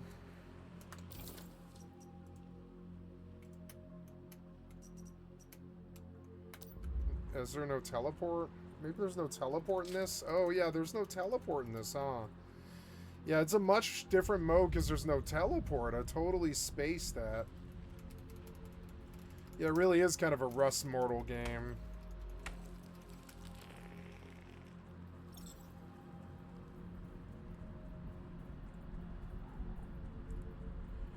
Alright, well, let's make some more arrows because I'm already low. Well, that costs gravel to do. Okay, never mind. I should just keep chopping stone then. Oh, never mind. I have lots of gravel.